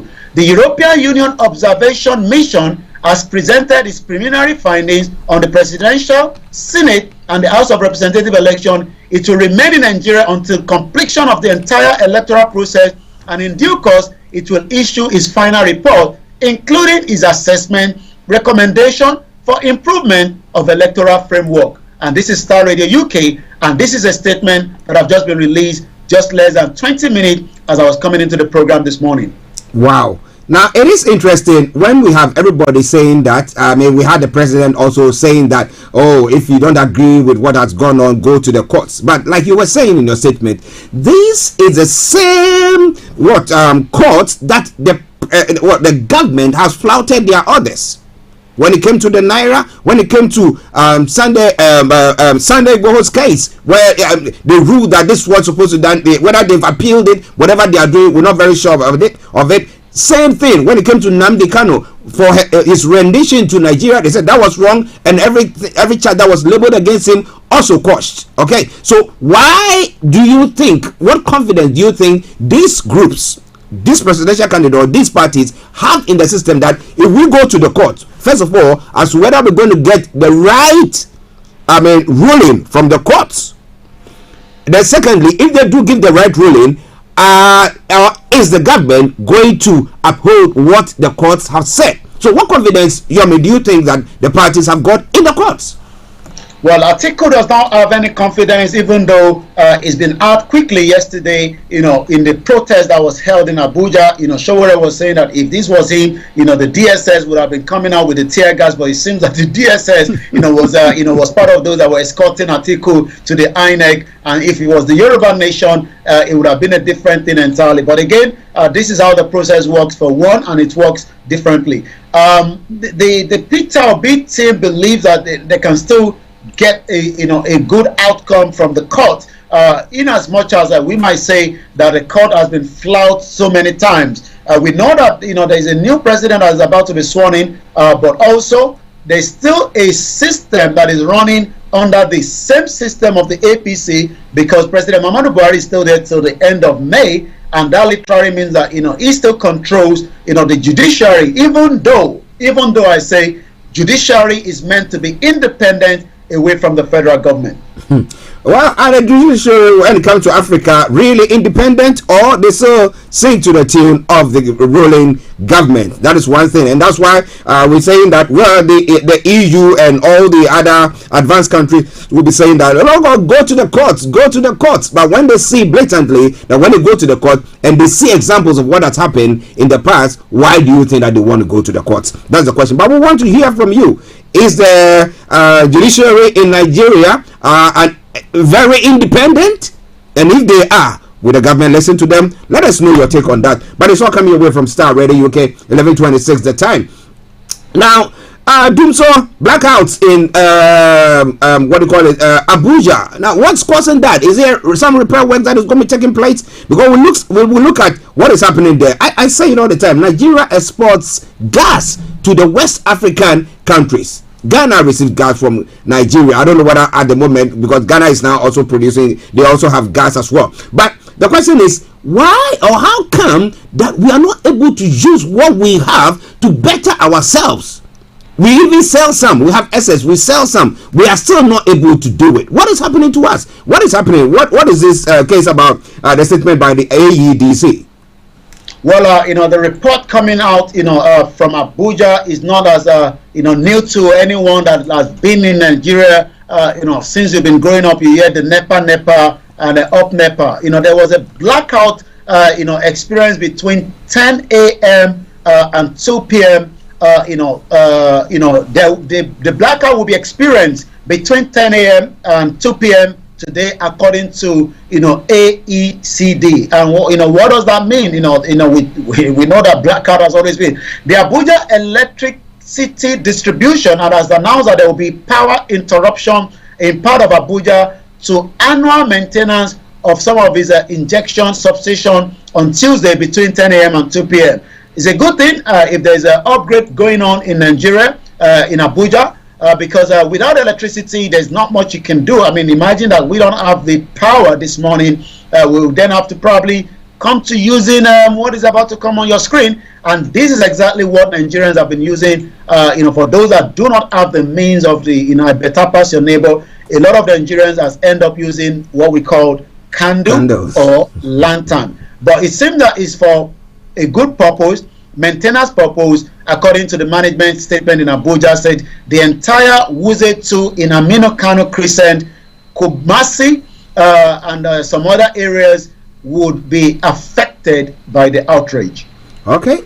If that outage is for the betterment of the country or the system, why not? I mean, servicing, we need that. So we say kudos to them. But it's all coming away from Starr Radio UK. In our North London studios, Mr. Olayomi, and in the South studios here, I am Archie, and we are bringing you updates from Nigeria. Now, let's go to one other story. We have our people who are in Tunisia, and when the Tunisian president made a statement that black Africans are criminals, and that the people started assaulting people, and therefore some West African countries have decided to go and take their citizens from there. I knew that Nigeria was also planning to do so. I don't know what Ghana is doing, because I don't know the population of the, but since things like that seem to be going on. But now we have another punch in the gut this time wrong from Spain, that is reducing Nigerian and other African migrants percentage to nearly 60%. So what exactly is happening? Is it people who are using the legal means to acquire visas to go to Spain are not being given visas, or people who are trying to use some other means to get to Spain? What is happening there, Yomi? Well, traveling has been part of the African people, just as Nigerians travel a lot. We've been traveling to countries that we have never had issues in the past. Whether in the 80s, in the 70s, you arrive here, at the immigration port from Nigeria in the United Kingdom, you are welcome. And there's a guarantee that you're spending money and you are not going to be here forever. But that started changing quickly when things started falling apart. Economy started crumbling. Even though money was being made in Nigeria, but it was not making any impact. And people that were meant to have returned back to Nigeria for after the education have now started living, in their numbers. I left in in 1998. It's about almost 24 years ago rather. More people have arrived in the 80s and they've not returned back home. But the Spanish authority cut down the influx of African migrants by almost 60%, according to the statement by the Interior Minister Fernando Grande Marlaska has revealed. While visiting the European Border and the Coast Guard Agency in Warsaw, Poland last Friday, the minister urged the agency director to continue collaborating with the Spanish government and its African partners to drive back illegal migrants. Mr. Grande boasted that their collaboration so far had yielded substantial results, noting that Spain recorded a sharp 56.9% decrease in illegal migration. How did this happen? I mean, if you're going to get to Spain from, those that have traveled through that route, you can go from Nigeria. It's a very, very dangerous route. And this is the concern from somebody like, Professor Adebanji Akintoye, that says that the amount of the Yoruba people that have now taken the risk of using that route to travel, to Libya is very, very dangerous. People get killed along the road. Exploitation is also taking place. And this is why he said that, we are better off out of Nigeria so that our youth would not end up into an illegal immigrant into Libya. And if you get to Libya, you can then travel to Spain, again using some of these, very dangerous, floating, canal. Yeah. And, sometimes we've seen disaster happening. So it seems now that the Libya is also now taking some measures. We've been talking about this since last week. In Benghazi, as we speak right now, more Nigerians are facing a lot of stiff, not just Nigerians, but African as well, that are living there. The question then is, what is the government doing? Not just in Spain, in also Tunisia, but we are also getting many Nigerians that are stuck due to immigration issues around the globe. And the reason why people are traveling out of Nigeria today is nothing more than the fact that Nigeria is not producing enough. Let's take a look at the statistics this morning. Norway is about 5.4 million in population. Ondo State is about 3.4. And yet, we have to bring in almost $720 million, trade between Norway to Nigeria, a country of 206 million. And the major thing that we bring into is the refine of the crude oil to the tune of about $625 million, and the rest into fish and other stuff as well. So the question is, if Ondo State has the capacity to produce the fish in the first place, that would save a lot of money, and that would then decrease the numbers of people that would try to run away. The fishing industry, as we speak today in Norway, employs nothing less than 106,000 people, increase of 13,000 in 2021. Wow. Listeners, and that's why people will ask the question that if we have got all the resources that is needed, we will have crude oil that is being produced massively. We talk about Nigeria, I think one of the sixth largest crude oil production country, and yet we are not able to refine it, and therefore we have our own people now traveling via legal routes through the desert and being killed and all that stuff. And the people are saying that, look, we think that our people must be respected, they must get whatever they want, because we think we have got money, we got food at home. Why should they go outside, go begging? Okay, so I want you to tell me, should people who feel they are being marginalized be allowed to live, or should they still remain there and continue to be marginalized? After all, one day somebody will unleash their venom on whatever system that seems to be suppressing them. But let's come quickly to this, and then I'll allow you to bring some of the other stories making the rounds. Now, after the elections, what has the various groupings, I'm talking about the Yoruba agitation group and the Igbos, that is IPOP, okay, let me call it the Igbos, and then the middle, what has been the agitation? What has gone on so far? Are people saying that, okay, let's sit back, let's see, maybe let's wait for Tinubu to be inaugurated or sworn into office, and then let's see his policies, whether it's going to better us? What exactly is happening? Well, from the perspective of the Biafras, the agitation continue, to the exit of Nigeria, and that means that order has been given again for a sit-at-home, for the election from Friday. The Biafrans have given from their spokesperson, Simon Ekpa, that they should be sitting at home again because they do not believe and agree to that election. So from Friday, expectation is people should be sitting at home, just to defer this election that is coming. From the Yorubas, is divided position because some are believing that since Tinubu is the president, it might look into the case of the Yoruba situation.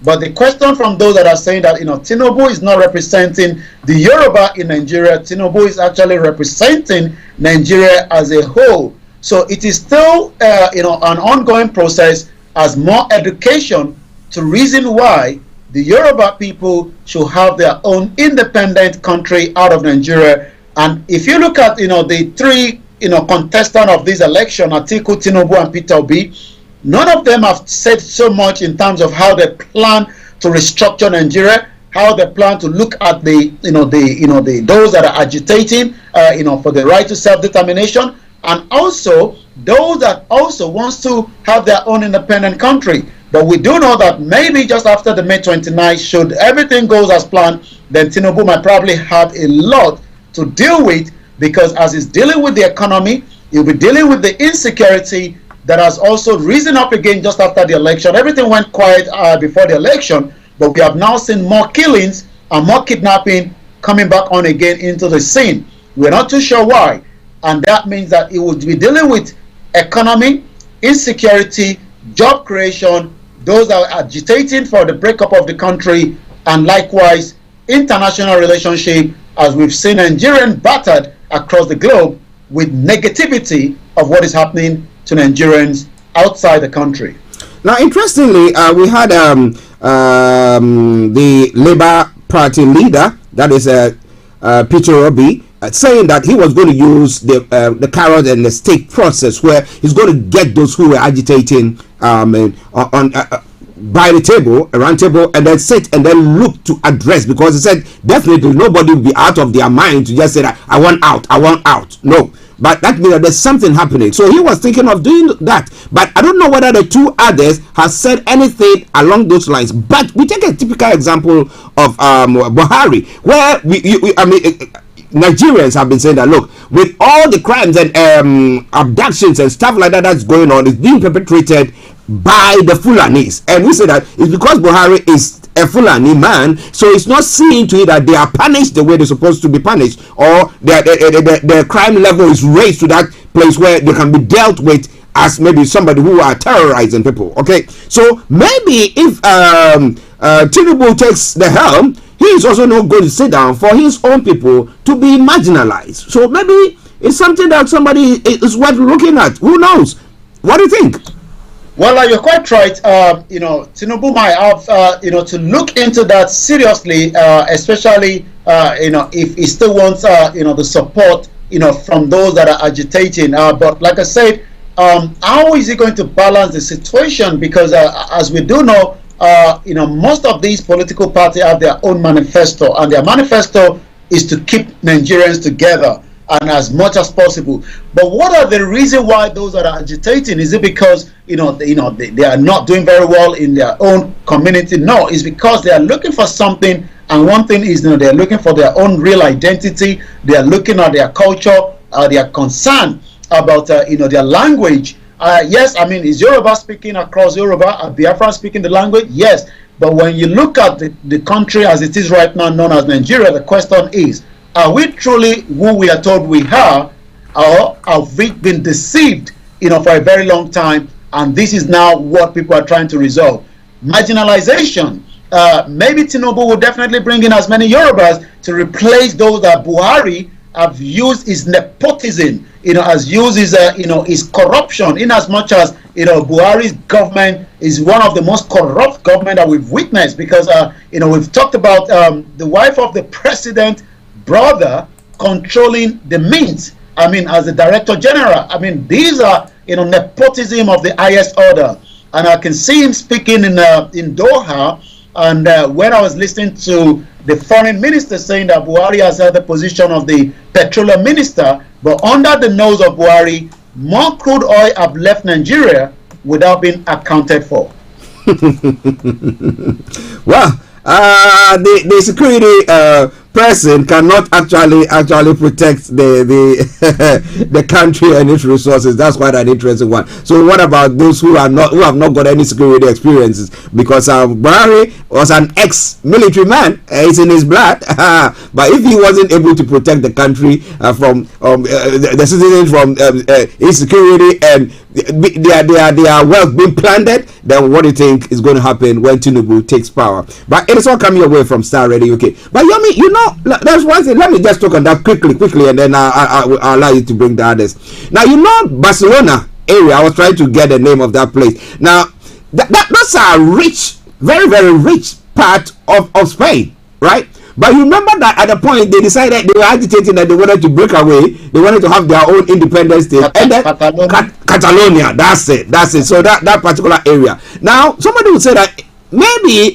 the Europeans might even be giving everything and they are having lots of money. People are doing very, very well. Yet you want to break away from that. So is that what you really want, or you think that, oh, we just don't want to be, not that being marginalized or financially, security wise, we're getting everything, yet we just want to be having, we want to have our own country? Is that what you think? Well, if Scotland can ask for their own self-determination, and you know, maybe we should just listen to these 30 seconds that I picked up from those that are, you know, campaigning now to be the Prime Minister in Scotland, and this is what she had to say. Other countries were refused at first, but we have to remember, and this is a really important point, that self-determination is an inalienable international right and a law as well. And other countries will recognise Scotland's democratic choice expressed at the ballot box. They will recognise that because that is the route that many other countries have taken in order to become independent.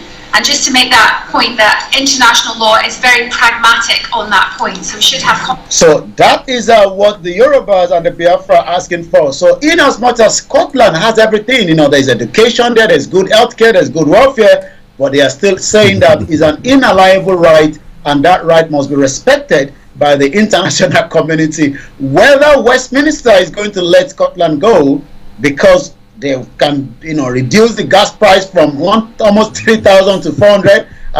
I'm sure Westminster is still looking into that.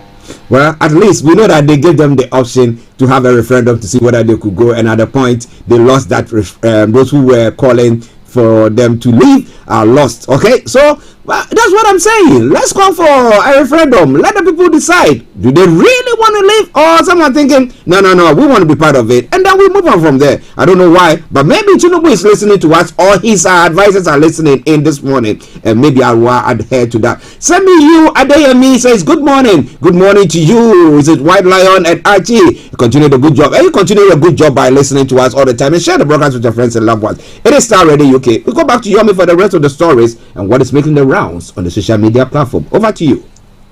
Well, thank you so much. Most has been discussed already. The Supreme Court order on the old notes, banks in partial compliance again, because the federal government of President Muhammadu Buhari refused to speak out. You know, even though judgment has been given, these are the same, you know, nepotism that continue to operate in Nigeria. As the Supreme Court order, deposit money banks in the country have begun partially compliance with the Supreme Court order approving the use of the 1,000 naira, the 500 naira, and likewise, you know, the 200 naira note for legal tender for 10 months. The Supreme Court had last week ordered that the old naira note, which is behind me, should be allowed in circulation along with the new note until December. The court had said that the federal government naira redesign policy contravened the 1999 constitution. But as of today, with the several bank branches in Lagos, Abuja, and other major cities revealed that some banks had commenced compliance with the Supreme Court order, even though the CBN and the AGF had refused to comply with the previous order by the Supreme Court. So, that creates a lot of confusion as well. So that is about that, and we're going to go straight to the social media. But again, as Nigerians continue to look up to the election, there's also this tension that is still out there regarding what could be the turnout of such election, in different states after what we witnessed as well. The Inspector General of Police, Usman, meet defaulting banks over non-payment of police election allowance. Quite a lot happening in Nigeria. Let's take that story a little bit. The leadership of the Nigerian police force has met with the management of defaulting banks who were responsible for the delay in payment of 2023 election duty allowance to police personnel after a report by Sahara Reporter. Sahara Reporter has exclusively reported on Friday that the Nigerian police force refused to pay special duty allowance to personnel who participated in the 25th. I mean, if you're not being paid very well, then there's going to be more corruption in the system. Once again, a very good morning as we go straight to the social media, where the conversation will end before we come back again to you in the studio. Once again, this is Starr Radio UK. What is trending? Appeal court is trending, which indicates that the election that has just been concluded in Nigeria would have to face a lot of not just the presidential, but I'm sure that there's so many other from the representative, the senators as well. So let's take a look at what is trending. Finally, according to Olayomi, I found a video where APC presidential votes are being counted. Guess what? Now Peter Obi still win the polling unit. Again, Peter Obi met with one of the women that was attacked during the election in Lagos State. She had a very cut right here, and she ended up, still, completing her civic right by going to vote. Peter Obi is the definition of humility. In a country where the president can't even visit terrorist attack victims, this is my president, according to Prince. So, Peter Obi paid a visit to the woman. Even me, we know the reason politics before now. I am now deep into it because of this one man. God bless Peter Obi for this revolutionary movement. We shall follow you to the end.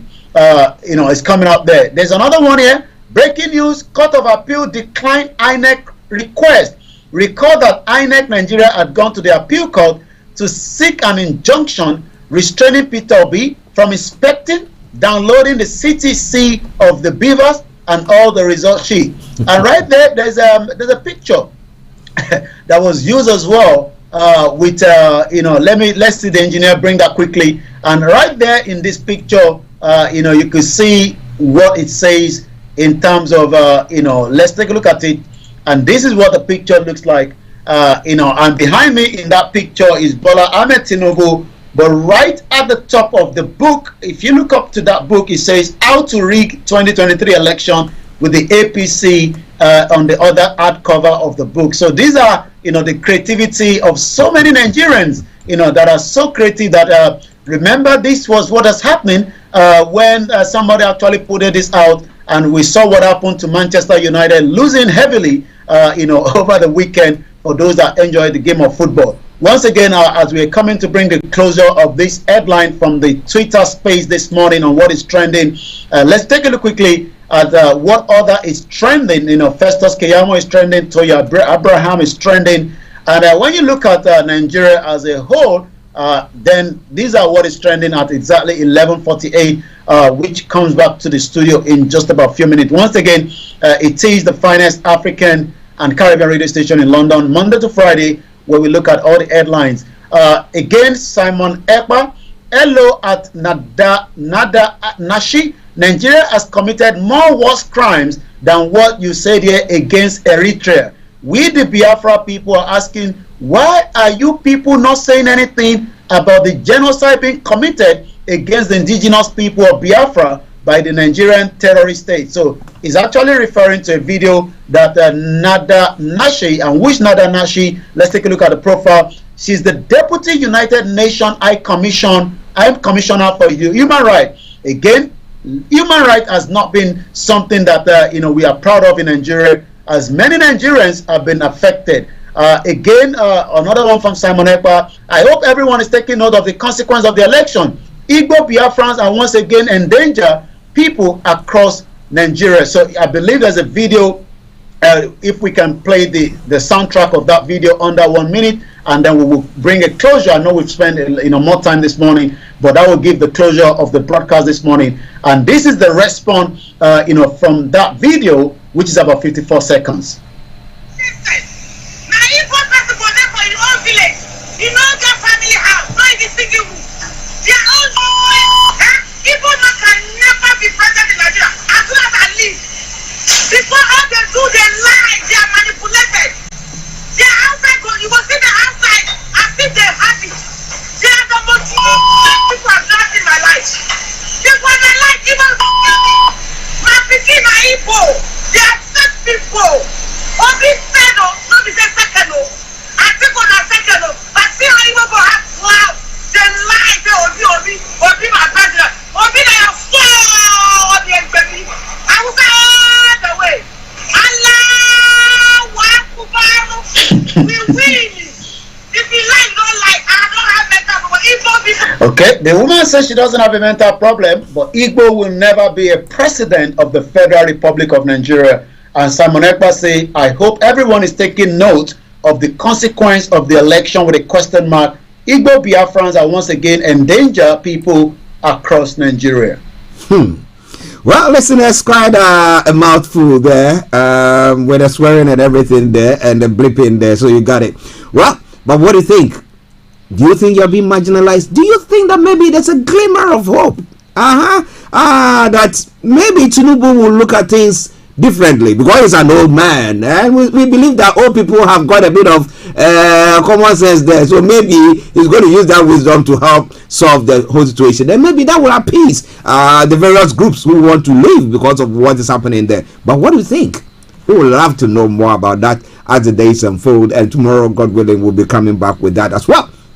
Olayomi, before you go, well, you have no other option. Archie still takes you through the rest of the segment. There's a beautiful program coming after the morning show. But be rest assured that, Starr Radio UK will be back again same time when I join them at 11 o'clock for more update from Nigeria. But for now, may Nigeria not happen to any one of us. Bye for now. Thank you. We'll catch up later, sir.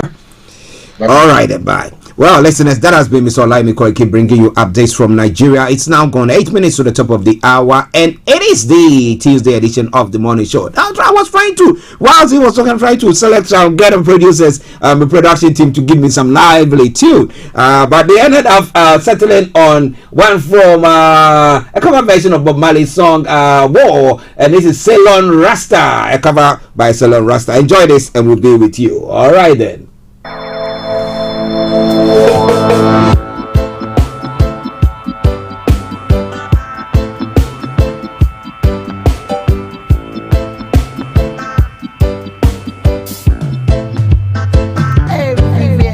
This is Starr Radio. This is Starr Radio. This is Starr Radio UK.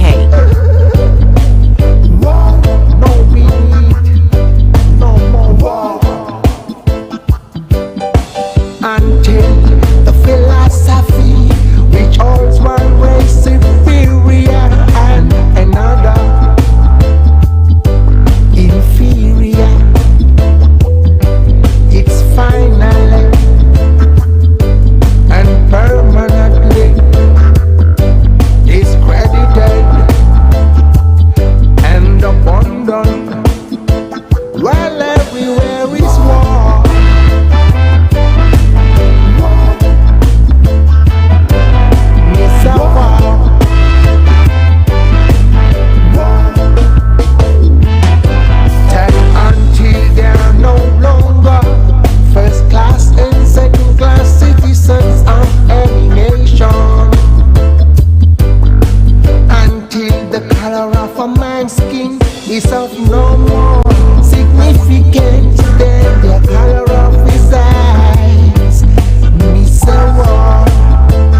to say war, unity, humanity. Okay, so Salon Rasta say until the philosophy that makes one race inferior and the other superior stops, there will be war, and that seems to be what is happening. But the question is, what do you expect people to do in these dire times? How do they seek redress? Or do we just want to suppress until get to a point that people will think, you know what, we're not going to be taking it again. And that's why we say we're not going to sit down till they kill we every day. But wow, I don't want us to get to a point where people lose their lives. Somebody will say, no, you are joking, because some people have already lost their lives in the quest for their freedom. I mean, people did fight in the past and have lost they lose their lives in the past for various countries to get their independence. So this is not anything new, but if something can be done about it, why not? Because we think that we live in the rule of law, and that is even worse than when we were living under dictators. What do you think about that? Let me hear from you. It is Starr Radio UK. Let me announce the lines open, and then we take a commercial break. Now, if you want to join in the conversation, just call us on 0208 133 2257 or 58 0208 133 2257 or 58. Now, if you want to text or WhatsApp, it's 0753 966 1744 0753 966 1744, or you can tweet at us. Our Twitter handle is Starr Radio UK, and email address is info@starradiouk.com. Make sure your dials are logged on and continue to join. Send us any messages that you want to. You can put your messages on our Facebook page or YouTube channel as well, and I will read them out as Semiyu has said. And let me say good morning also to Gina Latte for also tuning in to listen to us as well. And as many of you who are hidden, yes, behind the scenes, we don't see you, but we know that you are there supporting us all the way. We want to say thank you very much. But let's take this commercial break. We come back and look at some of the stories making the rounds in other parts of the world. Stay tuned. Don't you go. Hi everyone, it's your girl BB Clement, the author of How to Go From Employee to Entrepreneur and the host of your weekly business show, BB Means Business, the show where we discuss everything you ever wanted to know about business but you were afraid to ask. How do I start my business? How do I raise the finance? How do I grow my business? Where am I going to find my customers? Join me every Tuesday at 1:30 p.m. on Starr Radio UK to get all the information and tips that you need to become a successful entrepreneur and become financially free. Remember, don't let life dictate to you. Rather, put your signature on life. Everywhere you go, Afrobeat reggae dancehall taking over. Everywhere you go, Afrobeat reggae dancehall taking over. Yo, what's up, people? This is a boy Raskin Bobo One. Tune in every day, every night at the Starr Radio UK with the big man them Archie. When I say Orta, you say fire. All right, fire on the mountains, and we are back now.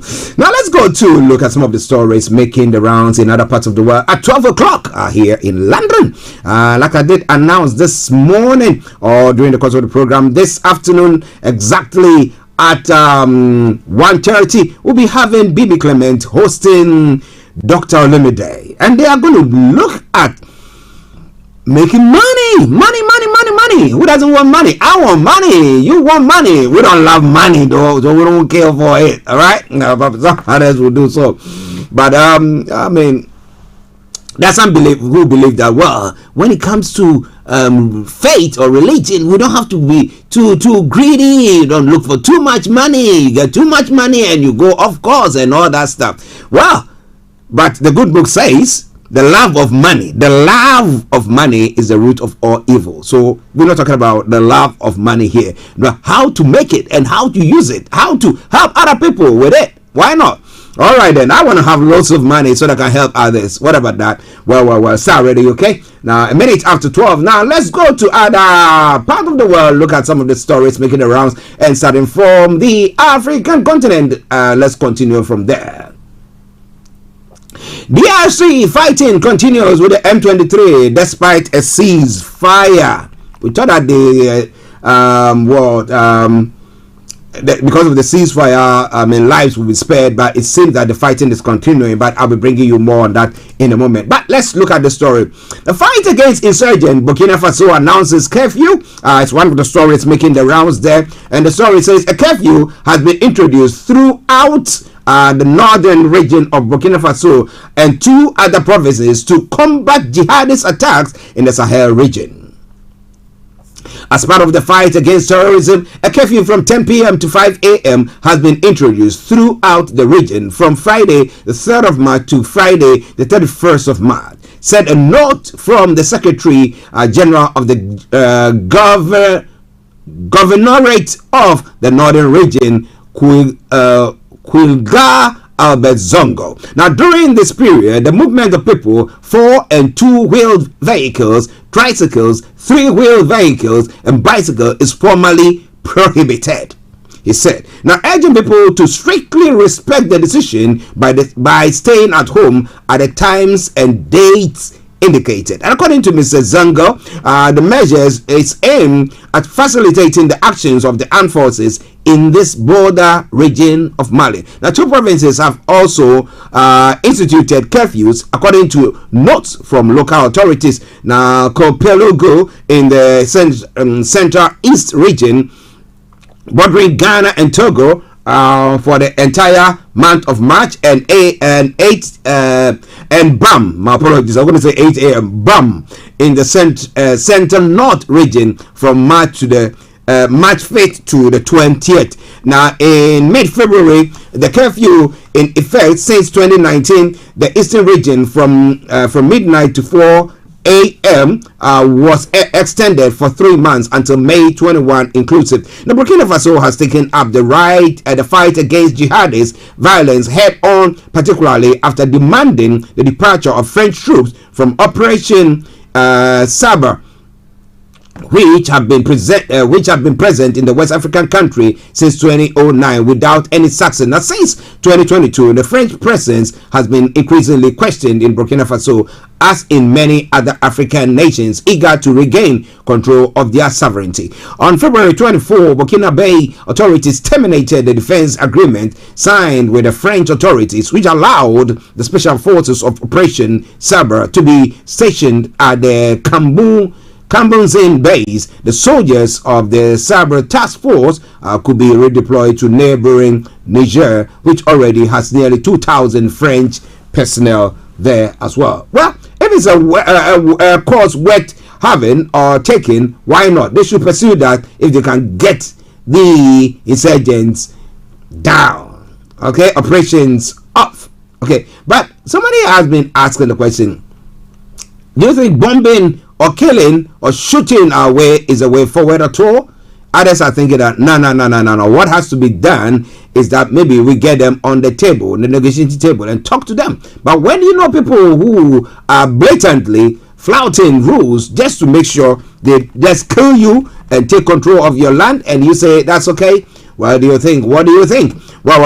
Now, in DRC, the fighting continues on Tuesday in the Eastern Democratic Republic of Congo, despite the announcement on March 3 in Rwanda of a new ceasefire accepted by the M23 rebellion, we learn from local sources.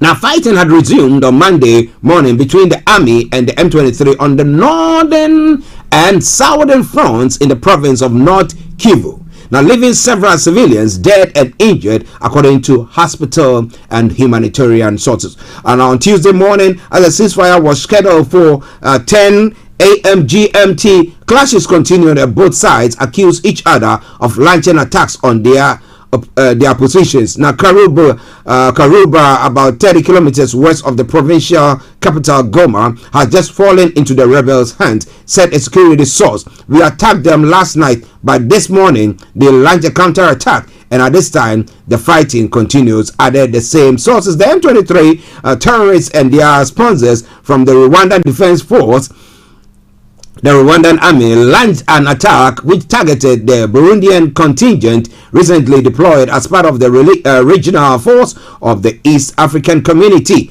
declared Monday evening Lieutenant Colonel Guillaume Njike, spokesman for the army in the North Kivu. Now, so what do you think is going to be the way forward for this fight that is going on? Who are the M23s? Why did they want to be fighting the government in DRC? What is the way forward? Now, they went had a meeting and agreed on a ceasefire. Now, this ceasefire virtually has been thrown out of the window. But I think all hope is lost. I'm going to see what had happened in the past where we had what do you call them? Rebel groups fighting their way until they overthrew the government of Mobutu Sese Seko and all those stuff that happened there at the time. Is that what we're about to see once again? Well. This hour coming your way from Starr Radio UK. It is your favorite African and Caribbean radio station in London. 7 minutes past the top of the hour. It is your favorite African and Caribbean radio station in London. Let's move on.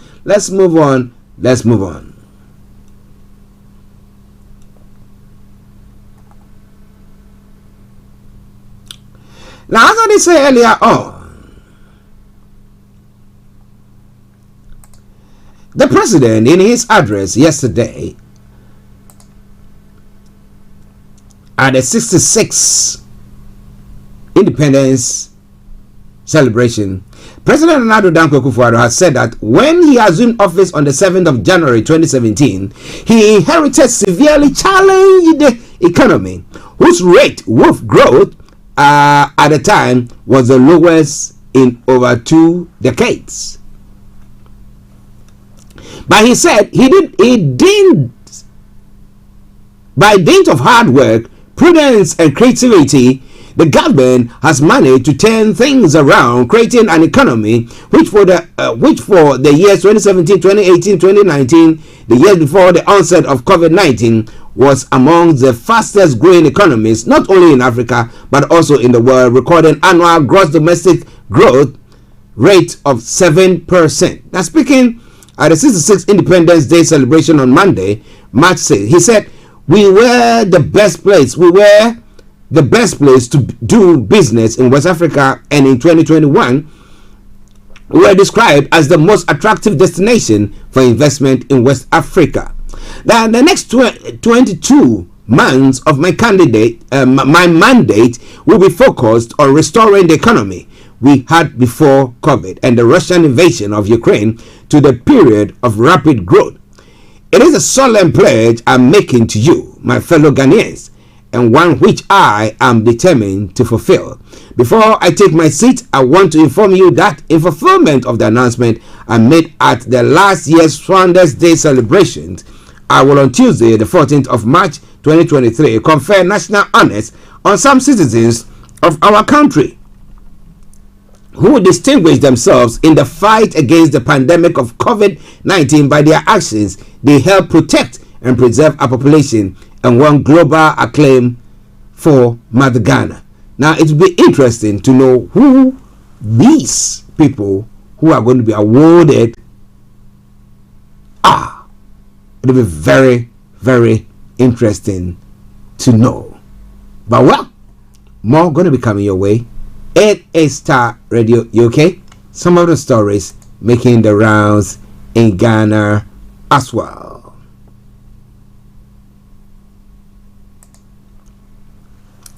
Now we have the situation where the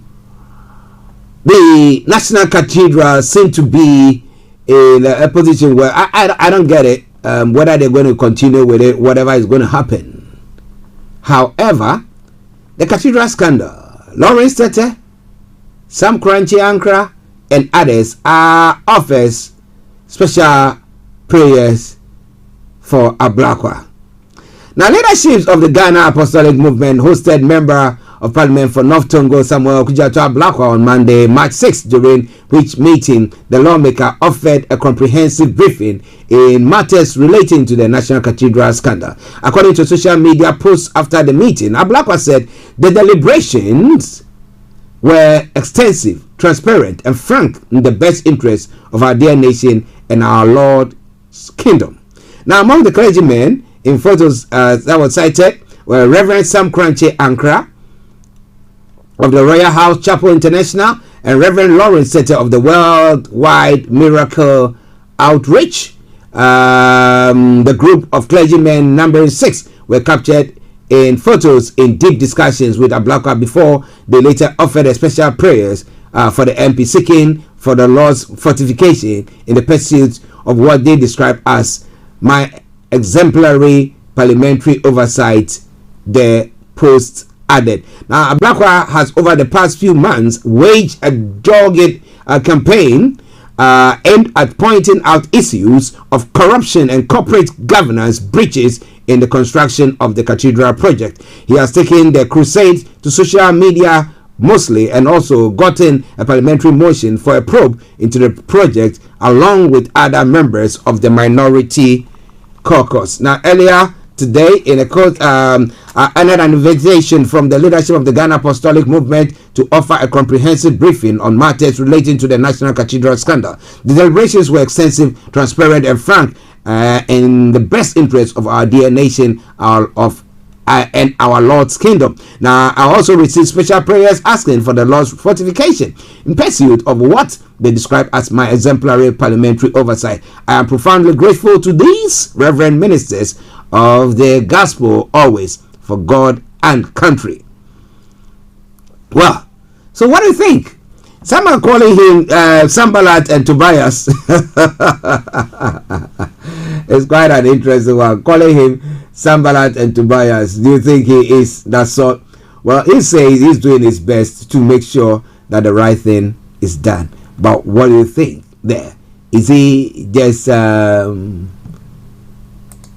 poking too much? What do you think? We'd love to hear from you. But this is all coming your way from Starr Radio UK. It is your favorite African and Caribbean radio station in London. Let's move on quickly to some of the other stories making their rounds. In other parts of the world, in Ukraine, an unarmed Ukraine hunts Russian killers of unarmed smoking soldier. Ukraine has vowed to find a Russian soldier who apparently killed an unarmed Ukrainian prisoner of war after graphic footage emerged online. We will find the murderers, President Volodymyr Zelensky said late on Monday. In the video, Ukrainian soldier in some smoking is seen smoking a cigarette in a trench. He says, "Glory to Ukraine," before being shot with automatic weapons. He was named on Tuesday by the Ukrainian military as Timofey Shadura, who had been missing since February 3. The 30th Separate Mechanized Brigade said he was last seen near the eastern city of Bakhmut, the scene of fierce fighting in recent months. Now, currently, the body of our serviceman is in temporary occupied territory, the statement said, citing preliminary information. It added the identification could be completed after the body was returned. Now, before the soldier was named, Mr. Shadura's sister said, my brother would certainly be capable of standing up to the Russians like that. He never hid the truth in his life and certainly wouldn't do it so in front of the enemy. In the footage, one of the shooters, believed to be a Russian soldier, is heard saying "die" and using an expletive after the prisoner of war is shot dead. The alleged killer or killers, who are not seen in the clip, have not been identified. But well, oh God, when would all this end? That is a question on the lips of most people. But when it seems that we're trying to quell one, another one seems to be looming its ugly head. And this time round, China's foreign minister says China-US relations has seriously deviated while warning of potential conflict. Now, containment and suppression will not make America great. It will not stop the rejuvenation of China, said King Gang. Now, Mr. King, China's former ambassador to the U.S., held his first press conference as foreign minister on Tuesday. The spy balloon saga has heightened the tensions between the superpowers despite recent efforts to improve ties. Now, the U.S. regards China as its primary rival and the most consequential geopolitical challenge. This is like the first button in the shirt being put wrong, said Mr. Qin, speaking on the sidelines of the annual meetings of China's parliament in Beijing. Now, the foreign minister was responding to a question on whether a healthy China-US relationship was still possible as difference between the countries grew. The US called for establishing guardrails, but what it really wants is for China to not hit back with words or actions when provoked, Mr. Qin added. Now, he was referring to U.S. President Joe Biden's comment last month that the U.S. will compete fully with China, but is not looking for conflict. Now, Mr. Qin said if the U.S. does not put on the brakes and continue to roll down the wrong road, no amount of guardrails can stop the derailment and overturning, and is bound to fall into conflict and confrontation. Who will bear its disastrous consequences? He asked. Now, I'd go on further to say, he also said the diplomatic crisis causes. Let me take it again, my apologies there. Now, he also said the diplomatic crisis caused by the balloon incident could have been averted, but the U.S. acted with the presumption of guilt. Now, Washington has previously described the suspected spy balloon as a clear violation of U.S. sovereignty. Beijing admitted the object belonged to them, but said it was a civilian airship blown off course. Now, you know that if Biden didn't act on it, that they are conservatives, the Republican Party were saying that he was weak, so he needed to do something. Now he did something, and the Chinese are saying that wasn't odd. You know, when it comes to politics, my goodness, it's all crazy, isn't it? But well, it's all Starr Radio UK. Now, I saw sorry there, it's not sad, but well, if at first you don't succeed, try again. Japan has forced to destroy a flagship H3 rocket in failed launch. The story says Japan was forced to blow up its new rocket during a failed launch on Tuesday, setting back efforts to crack a market led by Elon Musk's SpaceX. Now, its space agency had to send a self-destruct command to the H3 rocket when its second stage engine failed minutes after liftoff. Now, observers say it's a significant setback for Japan's aerospace exploration agency, JAXA. The government called the test failure extremely regrettable. The H3 rocket is the first medium-lift rocket designed by Japan in 3 decades. It has been presented as a cheaper alternative to SpaceX Falcon 9 for launching commercial and government satellites into the Earth's orbit. On Tuesday, engineers had aimed to send the 57 meters, that is 187 feet rocket into space with monitoring satellites on board. The ALOS-3 system is capable of detecting North Korean missile launches, but JAXA said soon after launch, engineers were forced to send a self-destruct prompt to H3 after it experienced reduced velocity in the second stage of its launch. Now, Tuesday's launch came after an aborted launch in February when the rocket failed to get off the launch pad due to faulty rocket boosters. Now, unlike the previous cancellations and postponements, this time it was a complete failure. Hirotaka Watanabe, a space policy professor at Osaka University, said. In a quote, he said, "This will have a serious impact on Japan's future space policy, business and technological competitiveness." He added. Japan's Science Minister Keiko Nagaoka said authorities will investigate the cause of the engine failure. Well. It is Starr Radio UK. 10 minutes to the top of the hour at the time, the morning show, the program. One other story, and then I bring you to the UK. Then we can bring the program to a close. In Atlanta, Cop City terror charges filed against 23 protesters. Now the story says that Georgia police have filed terror charges against 23 protesters accused of attacking officers at an event against a planned police training site. Now police say the group left the larger protest to throw large rocks, bricks, Molotov cocktails and fireworks at offices and construction equipment. Now, hundreds of people attended a concert at the construction site on Sunday, and 35 were arrested amid violent clashes. The planned training center in Atlanta had been dubbed Cop City by critics. Critics say the Atlanta Public Safety Training Center will fuel police brutality and also uses valuable forests and land owned by the city of 6 million. Now, police said the group of protesters had used a peaceful demonstration during a musical festival at the site as cover to conduct a coordinated attack on construction equipment and police officers. Now, several pieces of construction equipment were destroyed, the statement said there as well. 12:22 the time, 8 minutes more to bring the program to a close. And as I did announce earlier on, this afternoon we'll be having BB Clement on BB Means Business, and I'm telling you more about what we're going to be discussing so you don't miss out on that. But when it comes to the UK front, small boats soon have to outline plan to stop migrant crossing.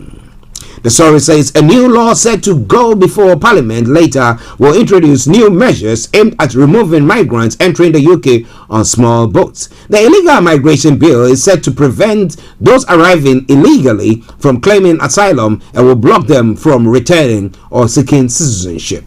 Now, Prime Minister Rishi Sunak said it was fair for those at home and those who have a legitimate claim to asylum. Now, Labour leader Sir Keir Starmer described the plans as unworkable. Now, Home Secretary Zoella Braverman said the bill will push the boundaries of of international law without breaking it. Now, telling the Express the measures were needed to solve the crisis. The government believes the issues of migrant crossing matters to voters and will be key at the next election, and ministers are prepared to test legal limits to address it.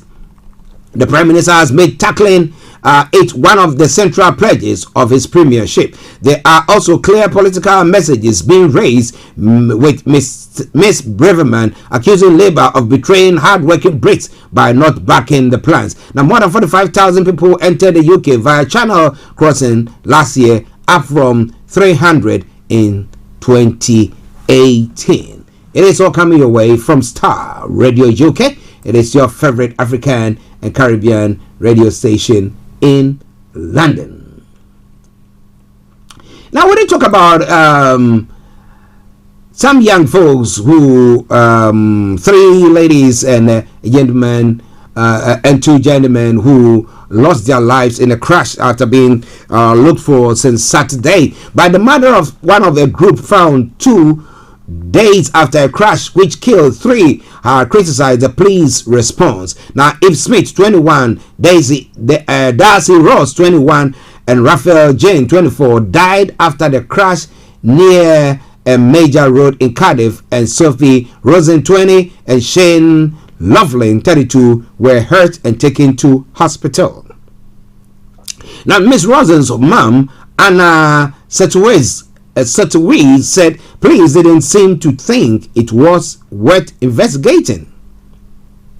Now, police have said they cannot comment while an investigation is pending. Now, Miss Setouez, 42, said it's too awful to imagine what she went through, trapped in the car in the dark until it got light and then dark again over 2 days.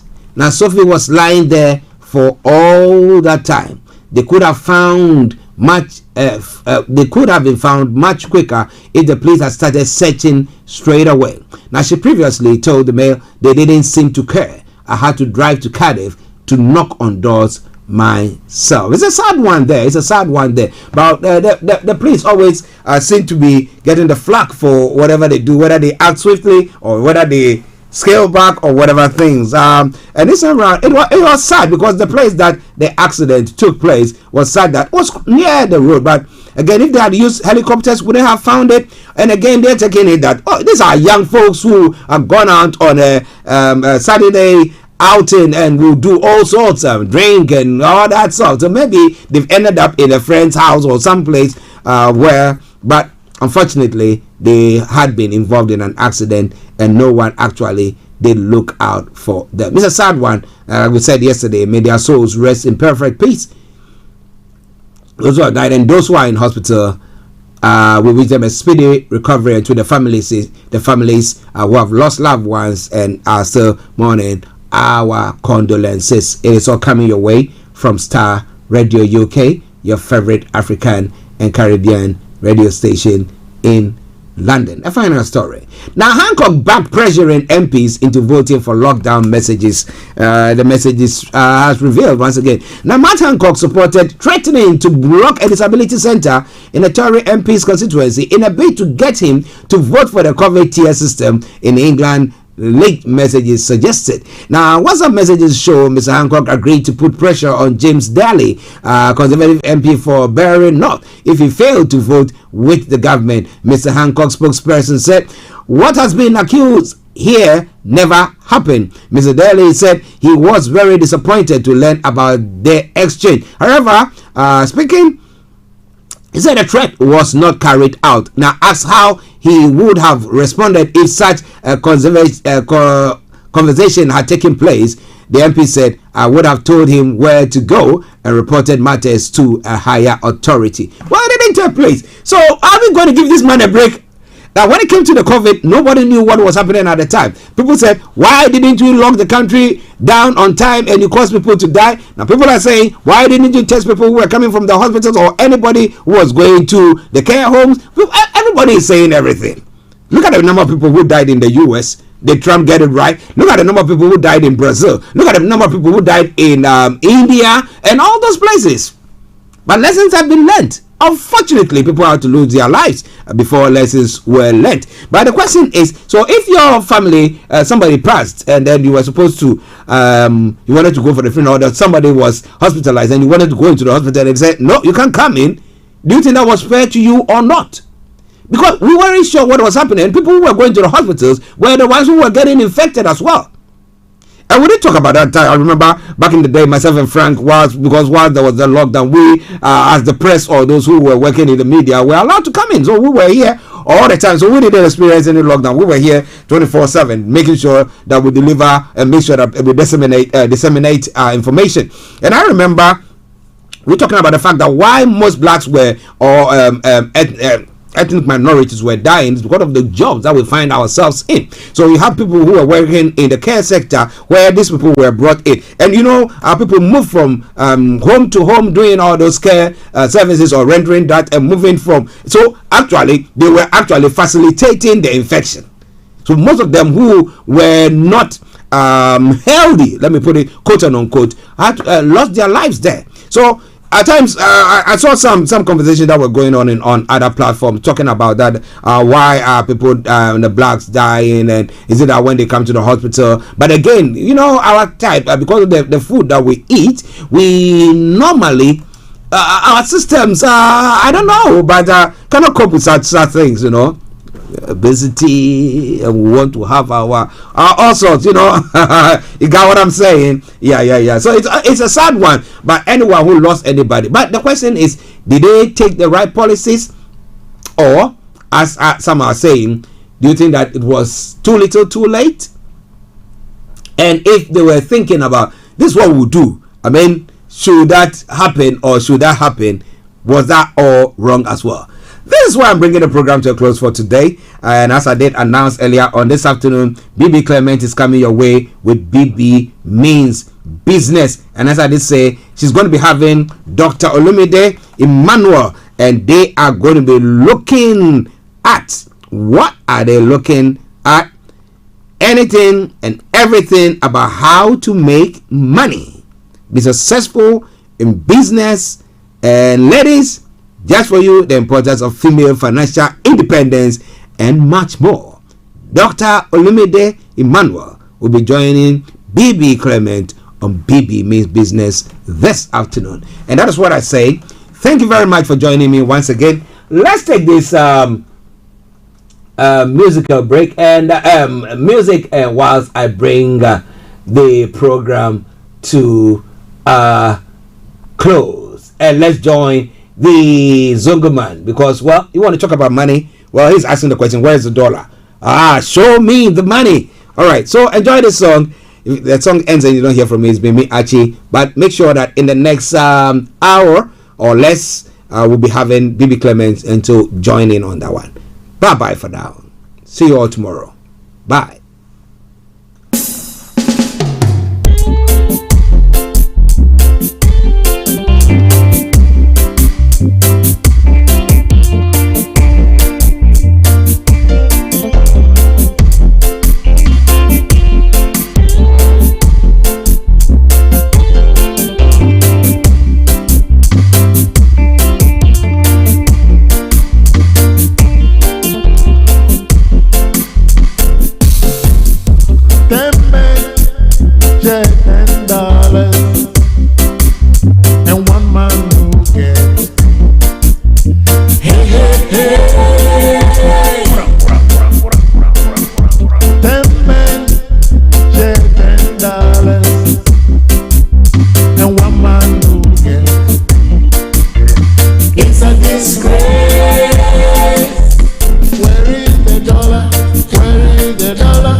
Thanks for listening.